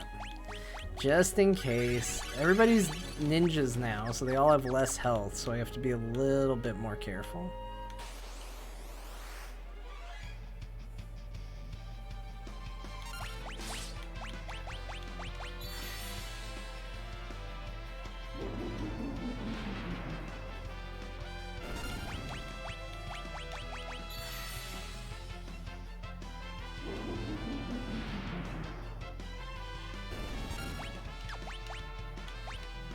What am I doing? It's too hard to hit buttons. I never asked you're on 5 because you've beaten 1 through 4, right? That's correct. We've done the pixel remasters of 1, 2, 3, and 4 so far.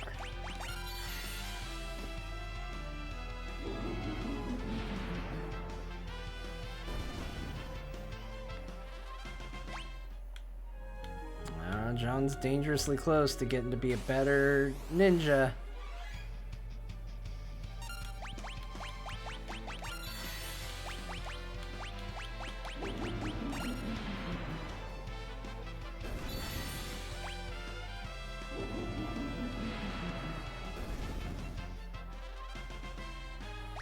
Hey, I mastered my image. Fantastic. What good news. Finally.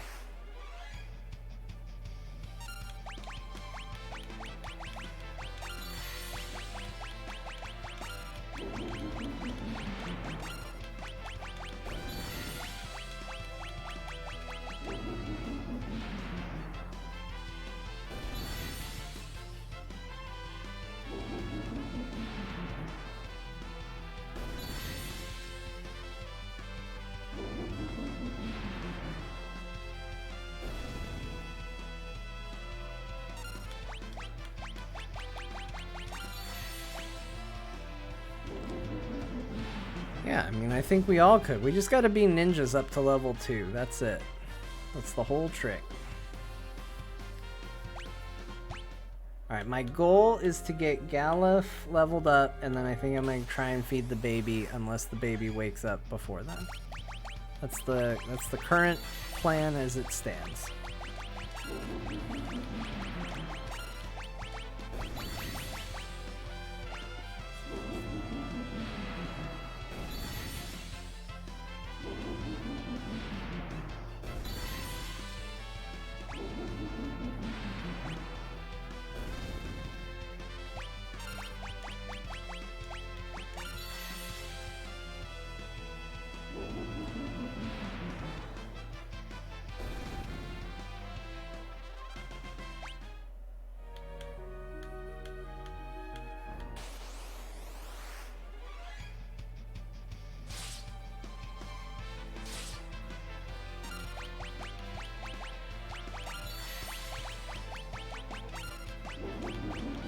Let's do a little Kira, get everybody topped off here. You know, just in case. We gotta play a little safe here.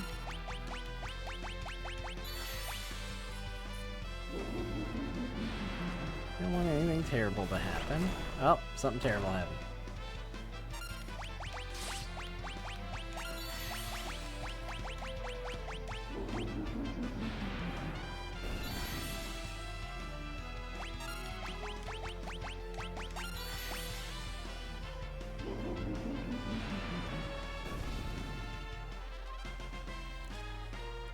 Galuf mastered MP plus 10%. That must mean that he mastered White Mage. He did. Hell yeah. So we gotta pick a new job for old Galuf now.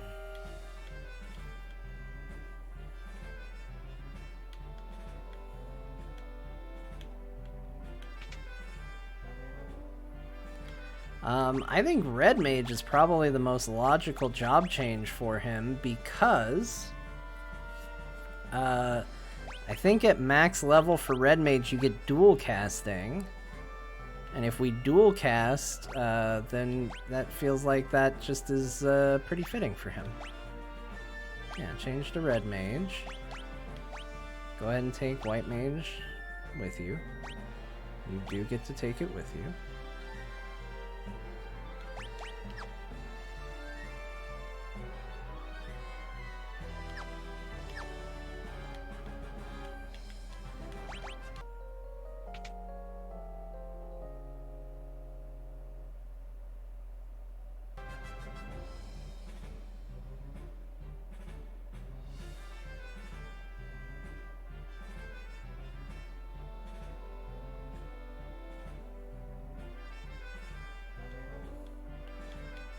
Let's buy more needles.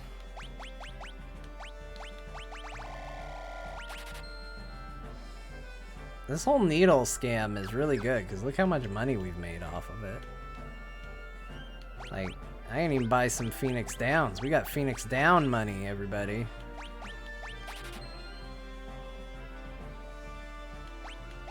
We got high potion money.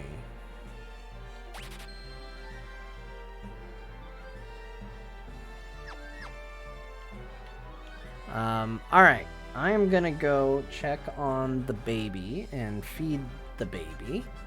And, I think we'll come back and do at least a little bit more of this before I call it a night. So, we'll just leave the stream up for a few.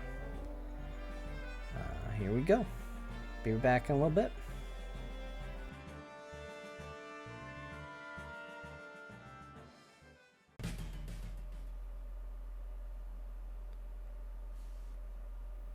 Alright, I'm back. We have a fed baby. That's what matters, really. And you get right down to it.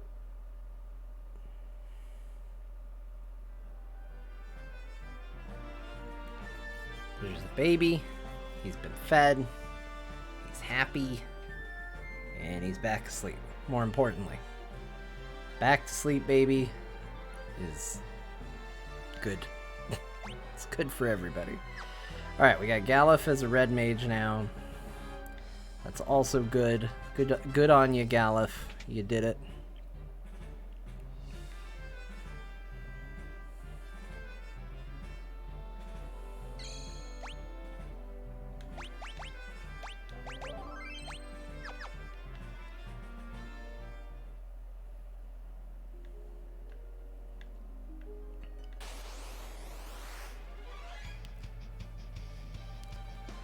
I'm really hoping the baby did not poop.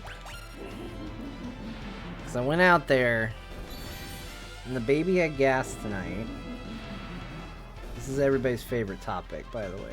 People, becoming a parent makes you extremely casual about the workings of the human body. And then you think because you're casual, you can talk about it casually to other people, and you find out very quickly that that's not the case. But I'm gonna do it anyway because this is my late night stream and it's what I'm gonna talk about.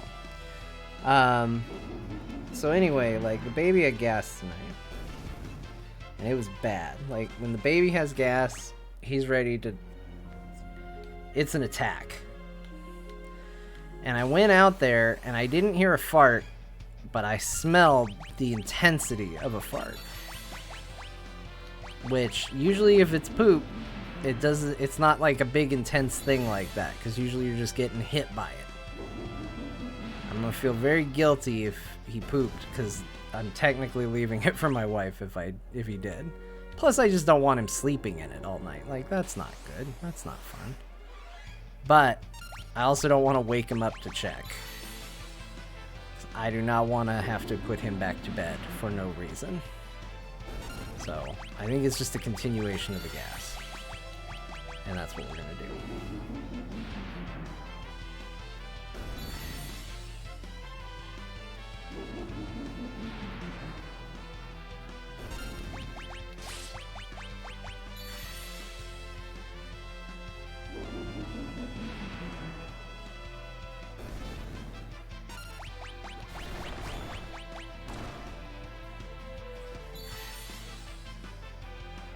Today I learned that baby farts are bad. Mm-hmm.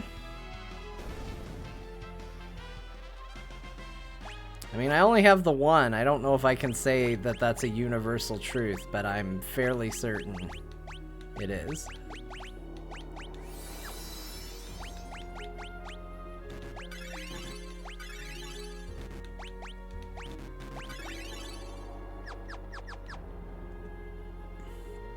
Sometimes they're worse than the poop. That's true. That's what actually, it's the fact that it was so bad is why I think it's a fart.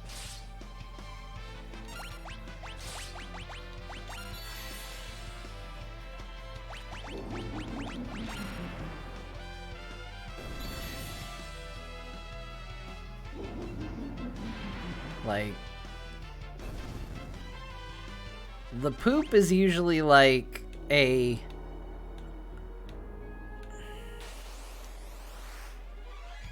Baby farts are intense and terrifying. Baby poop is scary because it's like... Okay, well, hold on. Let's put it in the sense of horror movies. Baby farts are like... What's a good jump scare movie? They're like a good jump scare horror movie. But baby poop is like The Shining. It's subtle. It sneaks up on you. You're terrified of it because you know of the horrors that are sure to follow. But it doesn't beat you over the head with it. You just live in dread.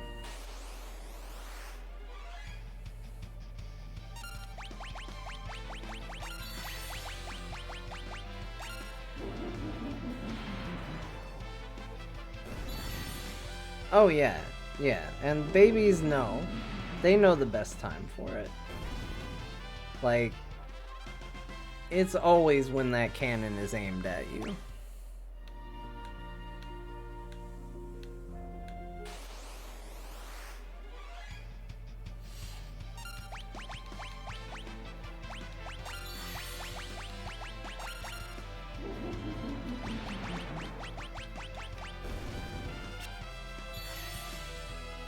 Yeah, you can't get mad at the baby. My son started a new trend recently where while I'm holding him, he'll just throw his head back and headbutt me in the face. And it hurts. Hey, surprise, getting headbutted in the face hurts.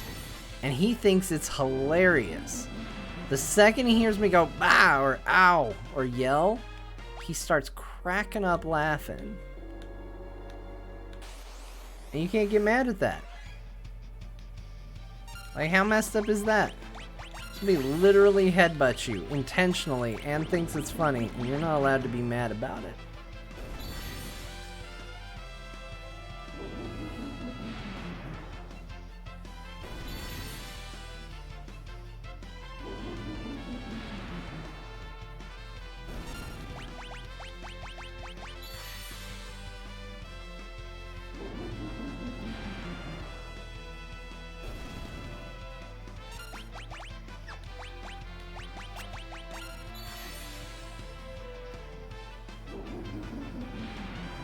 had a nephew that would try to headbutt you in the nose. That's rough.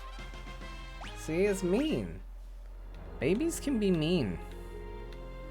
And they're like, my son bit me recently.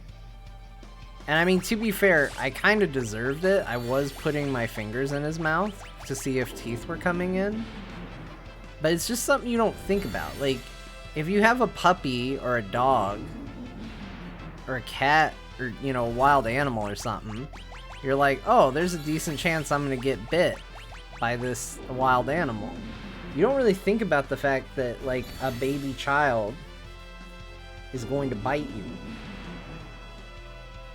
It's just not something that gets discussed.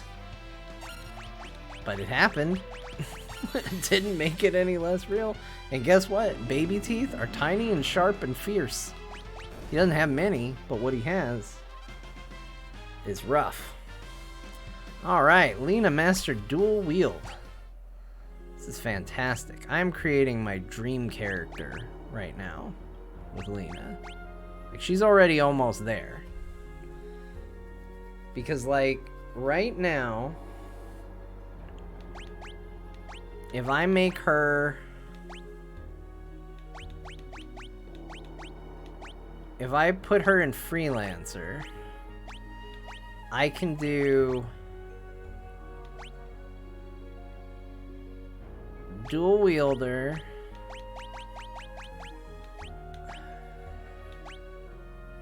what was it? There was something else I wanted to do. Not first strike, not berserk, not cover, not counter.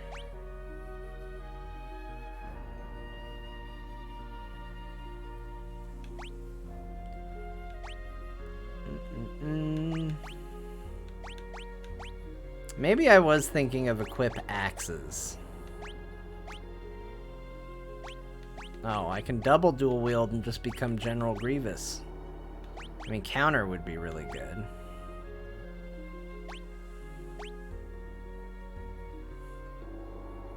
Like, look at that.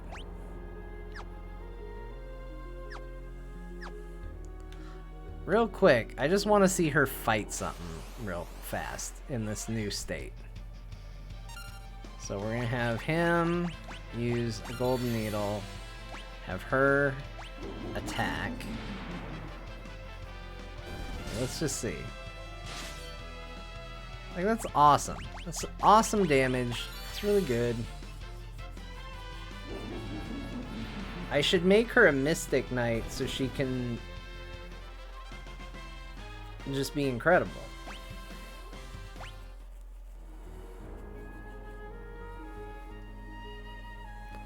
Wait till the intentional biting of you or the other kids? Yeah. Just, yeah.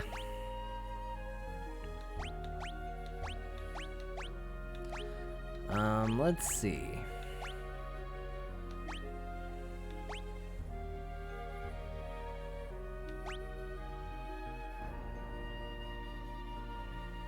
Well, Freelancer can equip a ribbon, so I'm not... Maybe not as high priority as needing Dancer learned as I thought, because she totally equipped it as soon as I switched to Freelancer. Ranger would actually be really good. Aim.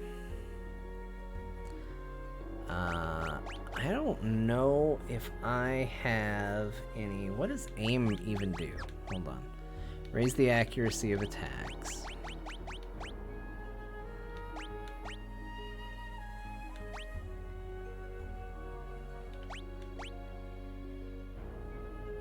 Bows and harps cannot be dual wield. Man, there was a thing in the back of my head where I was like, what if she dual wields bows?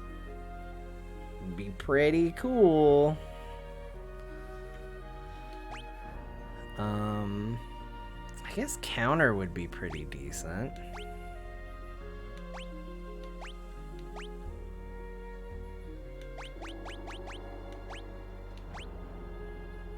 Focus energy for a strike twice the attack power as usual. That'd be pretty good too.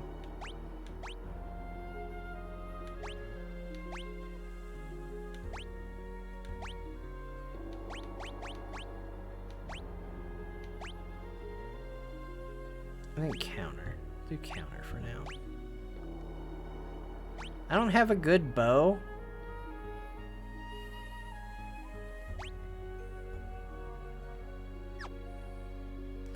Well, she's gonna use a stupid dagger anyway. I might as well give her dual wield.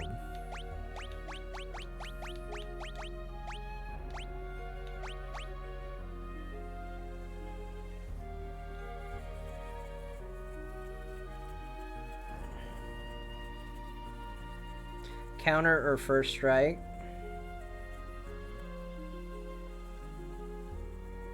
That's true. First strike would actually be really good too. Yeah, we'll stick with this for right now. We'll feel good about this, and we'll think about it more later. Neon, thank you for stopping by. Good having you. Have a good evening. See, first strike would have been really good right now. Why didn't anybody tell me to do that?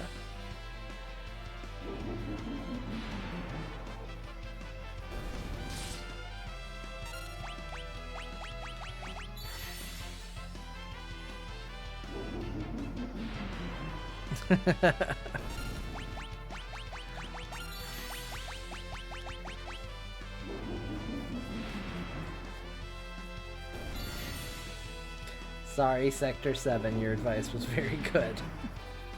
Sorry, I ignored it. And went with dual wield, which does me no good with what I'm actually doing right now, I will point out. So, even worse.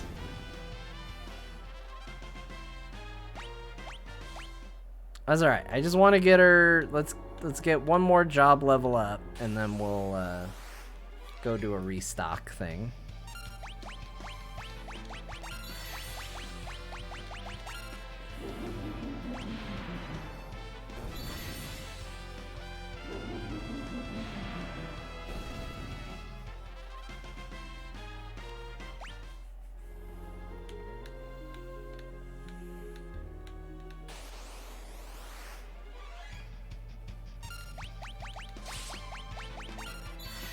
Nope, she's dead.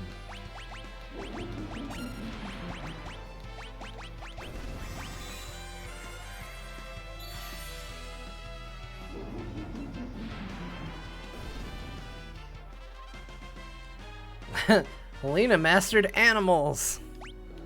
What does animals do? Animals. Call on woodland friends for assistance. Great. Let's do first strike.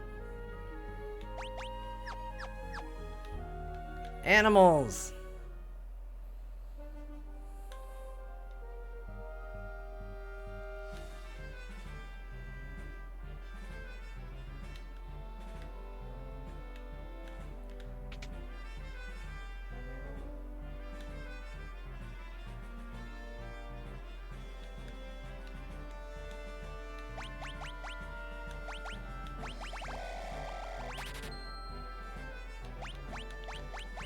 One more Phoenix down, make up for that Phoenix down I had to use.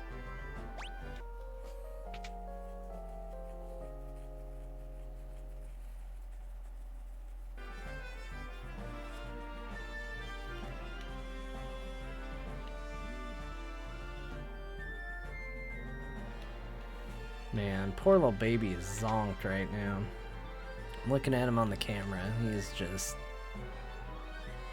crashed.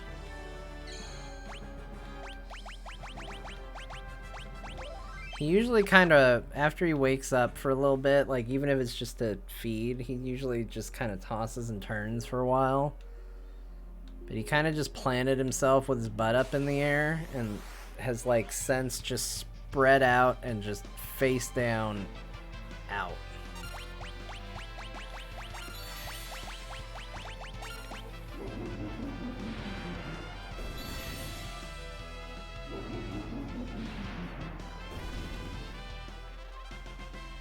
I do not like back attack, and a big part of that is because I don't like the way everything displays on the side of the screen.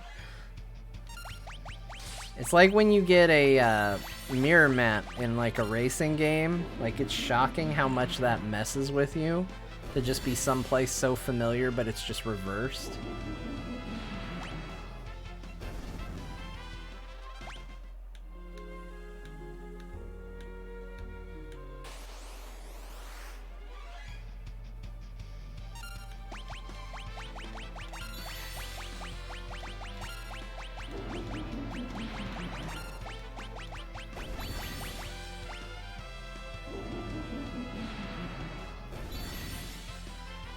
Contortions babies can sleep in is truly spectacular. No kidding, it makes me feel like a baby.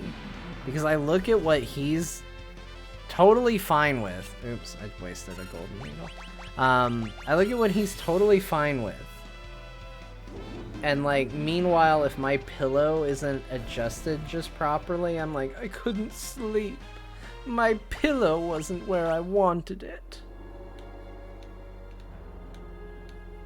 Meanwhile, he's over there with like a foot up in the air, an arm behind him, and he's just like happy as a little clam.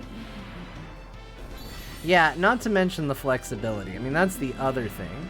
I go into like, so I spend a lot of my day just in his playpen, keeping him entertained and having, you know, having fun with him, so he's doing something other than just crawling around. I think I need to do it a little less because I think he's becoming a little too attached, like needing me to be there. It's very sweet, but I think it's becoming a bit of a problem. Like, he kind of only is having fun if somebody else is in there with him. But that notwithstanding, laying on the like floor with him, playing with him for a couple hours or for an hour or two, I stand up and like, I've taken big tumbles in my life that have hurt me less than just casually laying on the floor for an hour with the baby.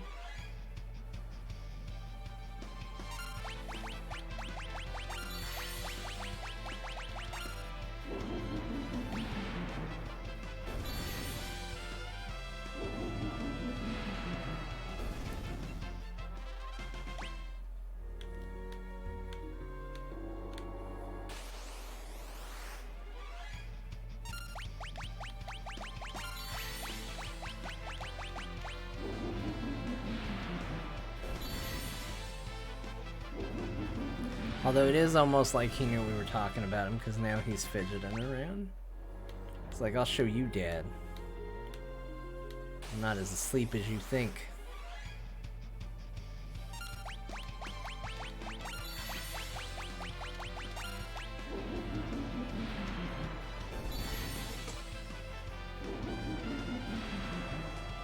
Yeah, I mean, the other day I just took his car seat out of my car, and because I have the two stepkids, the car seat's in the middle of the back seat,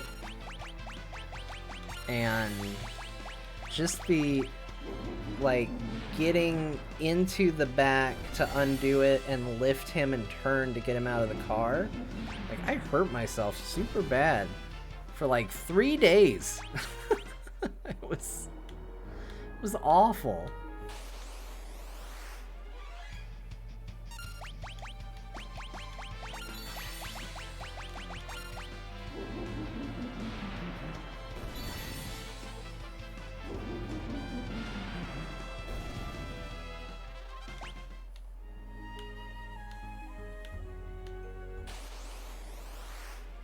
Getting old does suck. 100%.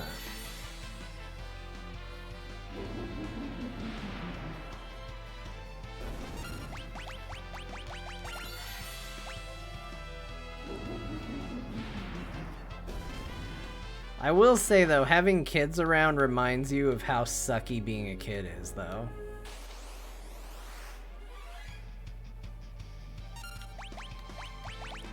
Like, that's kind of like the one consolation prize.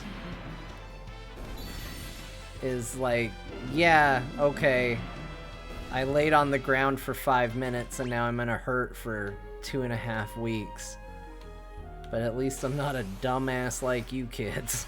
Like, they're just... It's really genuinely shocking how stupid we all were when we were children.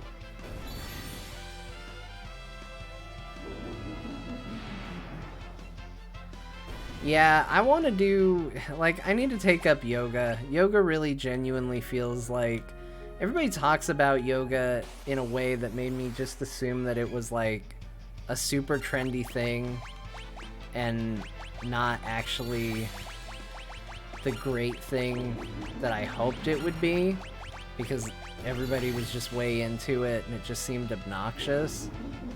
And I'll tell you, it's weird, but the thing that sold me on yoga actually being a good thing and not just some weird trend was seeing how many professional wrestlers do that, like, DDP yoga and, like, what it's done for them. Because I'll tell you, if anybody knows about carrying around aches and pains and being messed up, it's professional wrestlers. Like, most of them are lucky if they live to see 50 to begin with. And then on top of that, the abuse they put their body through, like, it's pretty spectacular. And hearing what, like, and it doesn't have to be, like, DDP yoga. I'm using that because that's what most of them do. But, like, hearing what yoga does for them, I'm like, shit. If it can do that for people that have abused their body that badly, like, maybe I should actually give some genuine consideration to the powers of yoga. Uh-oh.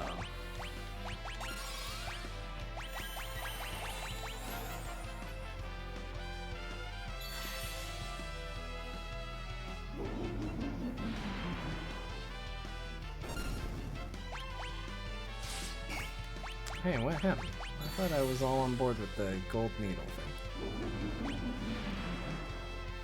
Take a look at The Undertaker's last training for his final WrestleMania. His body will really make you reconsider what you think of your own. Yeah, I mean, like, that's a prime example. Like,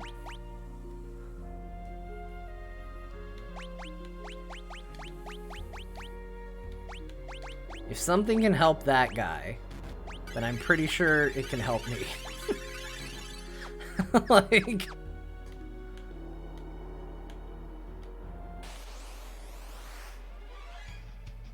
and that's the other thing too, is a lot of the stuff that's trendy, like, I avoid it because I hate, like, I'm trying to find a better way than just saying, like, how soccer mommy it feels, because that feels like kind of an inherently, I don't know, kind of sexist way to put it, and I'm not trying to go that route at all. But you know what I mean? Like, it gets trendy with, like, that sort of group. Like, here, we'll get away from soccer moms and we'll just say it feels like yoga and spin class and stuff like that feels like stuff that would get discussed at a book club. And as a result, it's very easy, I think, to write that stuff off and go, ugh, it's stupid bullshit, and I'm not into it, and I don't want any part of it. But usually there's a reason that stuff became trendy, and yeah, sometimes you gotta cut through some bullshit to get to it. But I think there's, like, a lot of really good to be had in those things. I just have to find a way to get past the trendiness of it, because it literally fills my heart with sadness when I think about, like, when I hear things like yoga and stuff like that. When you start getting into hot yogas and stuff, yeah, that's the other thing. And I mean, like, goat yoga, which, here's the thing, I do like goats.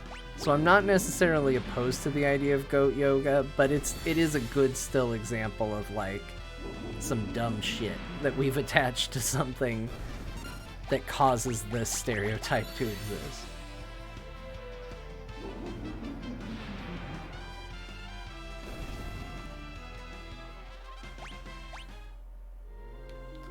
Hot yoga sounds cool? No, it doesn't. It sounds hot. That's why they put it in the name.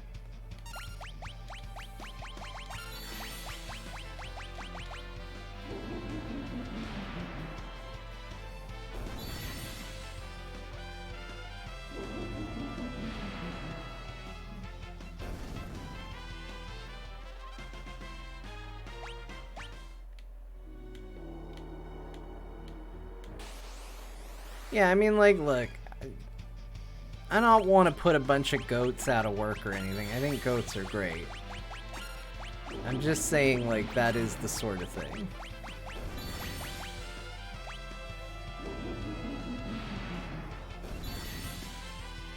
And you know you're gonna get pooped on. And like, my tolerance for getting pooped on has certainly gone up since I became a parent, but it's not gone.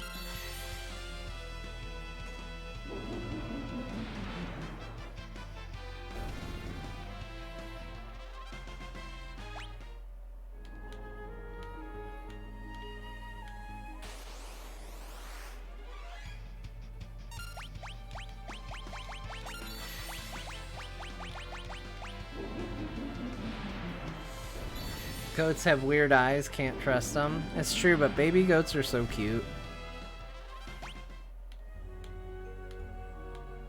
Like, it's just very hard to resist a baby goat. Weird eyes or no.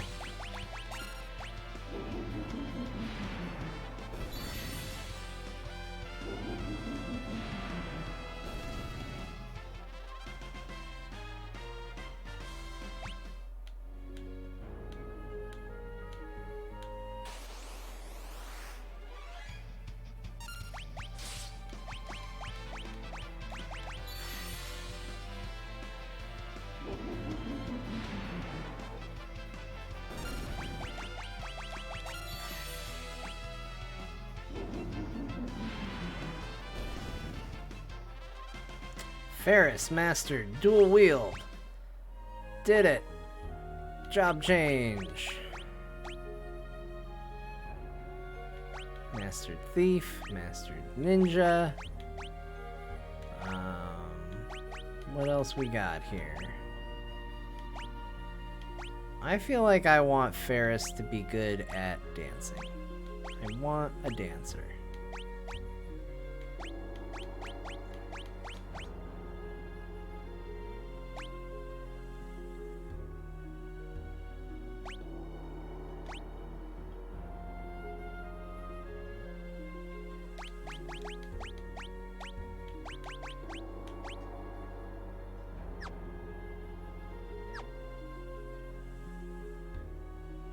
Dance, magic, dance. I mean, my class in Final Fantasy XIV is dancer. I gotta like, gotta represent dancer a little bit here. But I am gonna have to wrap up soon because it is getting very late, and I'm gonna have to be up soon to take my stepson to school.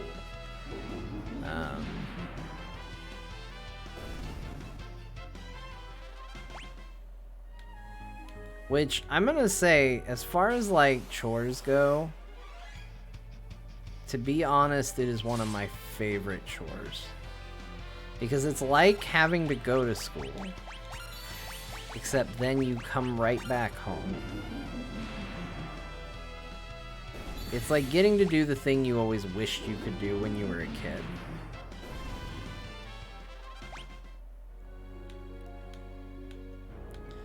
And plus, I'm not going to be going right to bed. So the plan for when this is done is I'm going to find a way to cut this all up to where it can be a single video. Oh no, that's just instant death. Come back. We need you.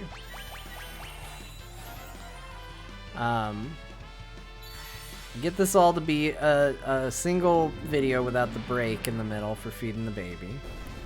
And then put it up as kind of a supplementary if people want to watch it, if people want to know, because I don't want to just cut this from the experience. Like, if people want to see what I did to play this game and they want to see every bit of it, including this part, I want it to be available, though I'm fully gonna admit this is not the most exciting thing in the world. So I don't think I'm even gonna number it. Like, this won't be Final Fantasy Part 10, I think we're on. This is just gonna be straight up, like,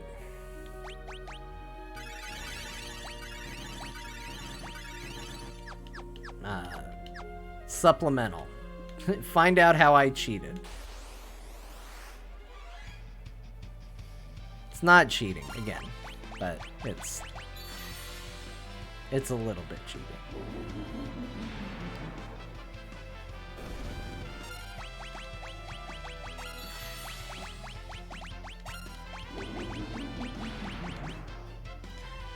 It's not cheating, but it's also not cheating.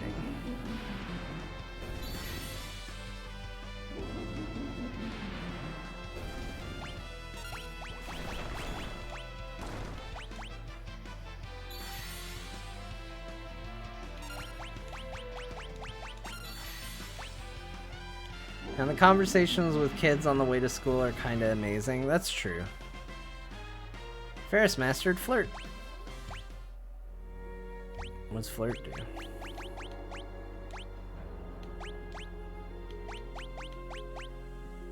Charm enemies to make them forget about attacking. Oh. So dancers in this game get Stanley's ability as well. That's great.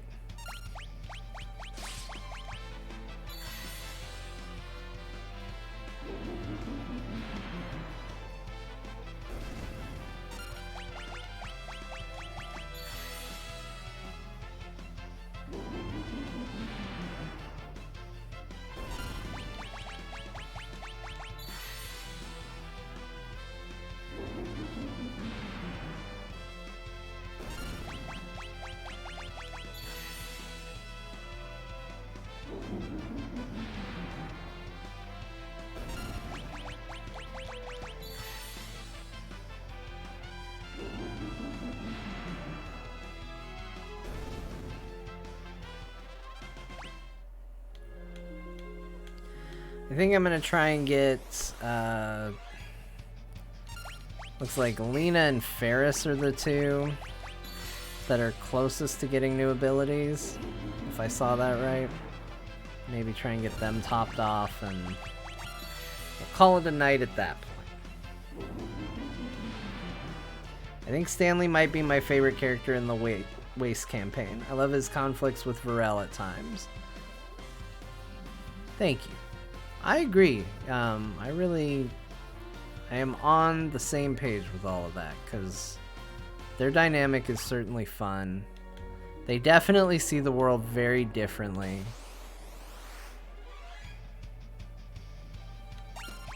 And it's funny because I think maybe my favorite thing about the Stanley Varel dynamic is they do come to like disagreements pretty often. And I think it's because their opinions on each other, but I don't think they are right. And what I mean by that is, so I think Varel believes Stanley is a coward, but I don't think Stanley is a coward. And I think Stanley thinks Varel is stupid, but I don't think Varel is stupid. But as a result, they're never going to really fully trust each other's decision making, because Varel will always see Stanley's decision as cowardly, and Stanley will always see Varel's decision as stupid.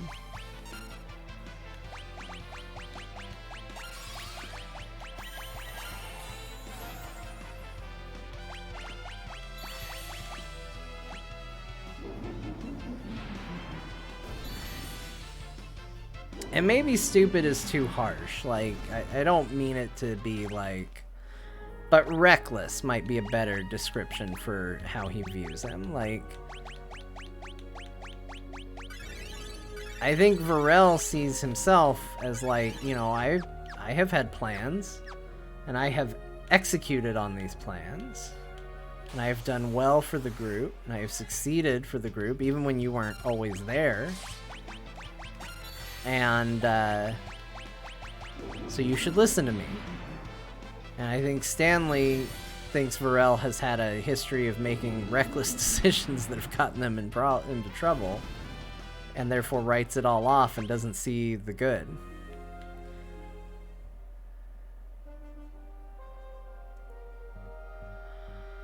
I don't think Varel thinks Stanley's a coward. I've always kind of seen a respect for Stanley's intelligence and a respect from Stanley for Varel's bravery and strength. I do think that's there. Like, I think you're right in seeing that. But I think, and again, maybe I'm just picking the wrong words to use to describe it, because I'm using coward as a very like shorthand, but, and same with stupid, but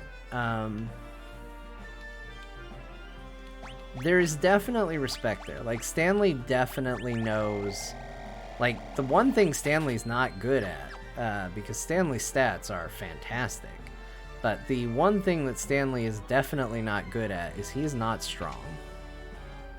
And so I think he's well aware of that, and he knows how strong Varel is. And I think he has seen Varel make smarter decisions. And I think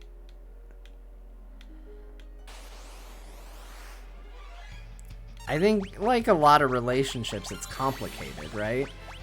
So like, take for example making a deal with Kotoble Praith very early on. Stanley took the deal with Kotoble Praith not because he wanted to make a deal with a demon, but because he knew that when this was all over, they were still going to be trapped in the bottom of a mine shaft with no way out.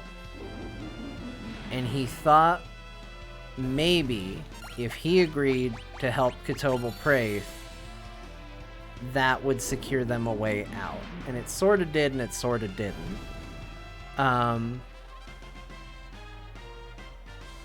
But that's why he did it. And if you go back and it's a lot to go back and listen to, but if you were to go back and listen to that part, you will hear Stanley less concerned about what he's getting as a gift from Kotoble Praith and more interested in, and you will get us a way out of here. Like, that was part of the bargain that got reiterated multiple times. Because Stanley took that deal simply to try to get them out of the situation they were in.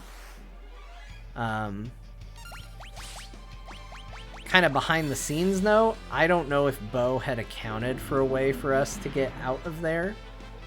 Like when he set up the scenario, I think there might have been just this element of like, I don't know, they're down there, they gotta figure it out.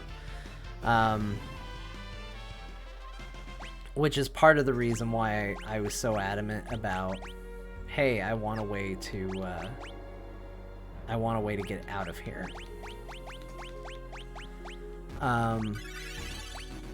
But seeing Varel decide not to take that deal and have the strength and will to do it, Stanley feels two ways about it. One, Varel had the willpower to not do something and to kind of keep his moral center. And I think Stanley feels two ways about that. One, he thinks, what a dumb decision. Like, we turn this guy down, we're going to just be trapped at the bottom of a mine shaft. But at the same time, he's also not compromising his beliefs and integrity. And I think Stanley respects that, but is also jealous of it.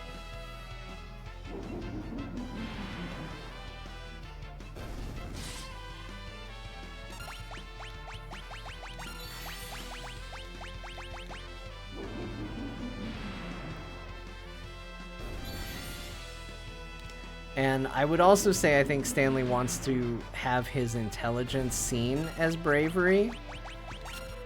Not in the direct way, not in, oh, look how brave you are.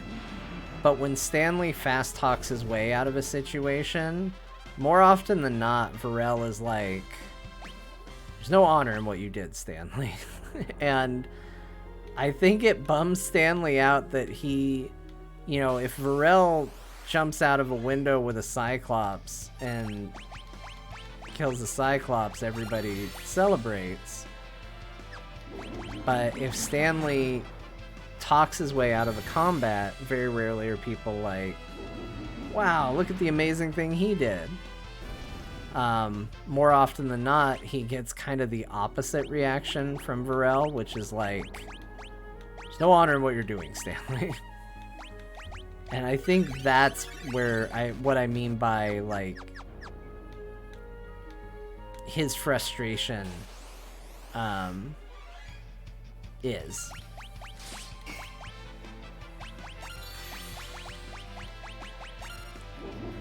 Alright, we got our 2 job abilities. I think we have to stop fighting Art for the night.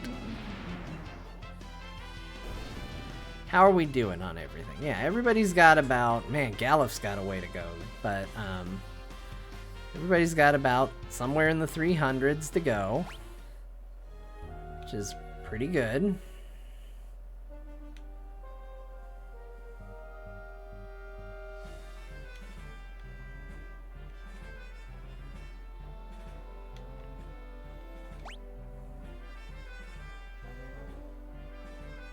Level 3, level 4, level 2. Alright, I think we're doing pretty good here. Let's do 1 restock, so we're starting fresh. If we, I might do this again tomorrow night. I might even label this night 1 or something like that when I post it, but we'll see. I guess that technically doesn't have to be done tonight.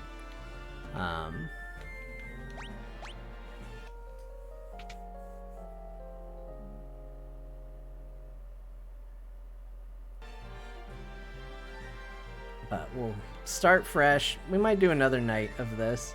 I'm having fun with it. It is fun getting all these jobs leveled up.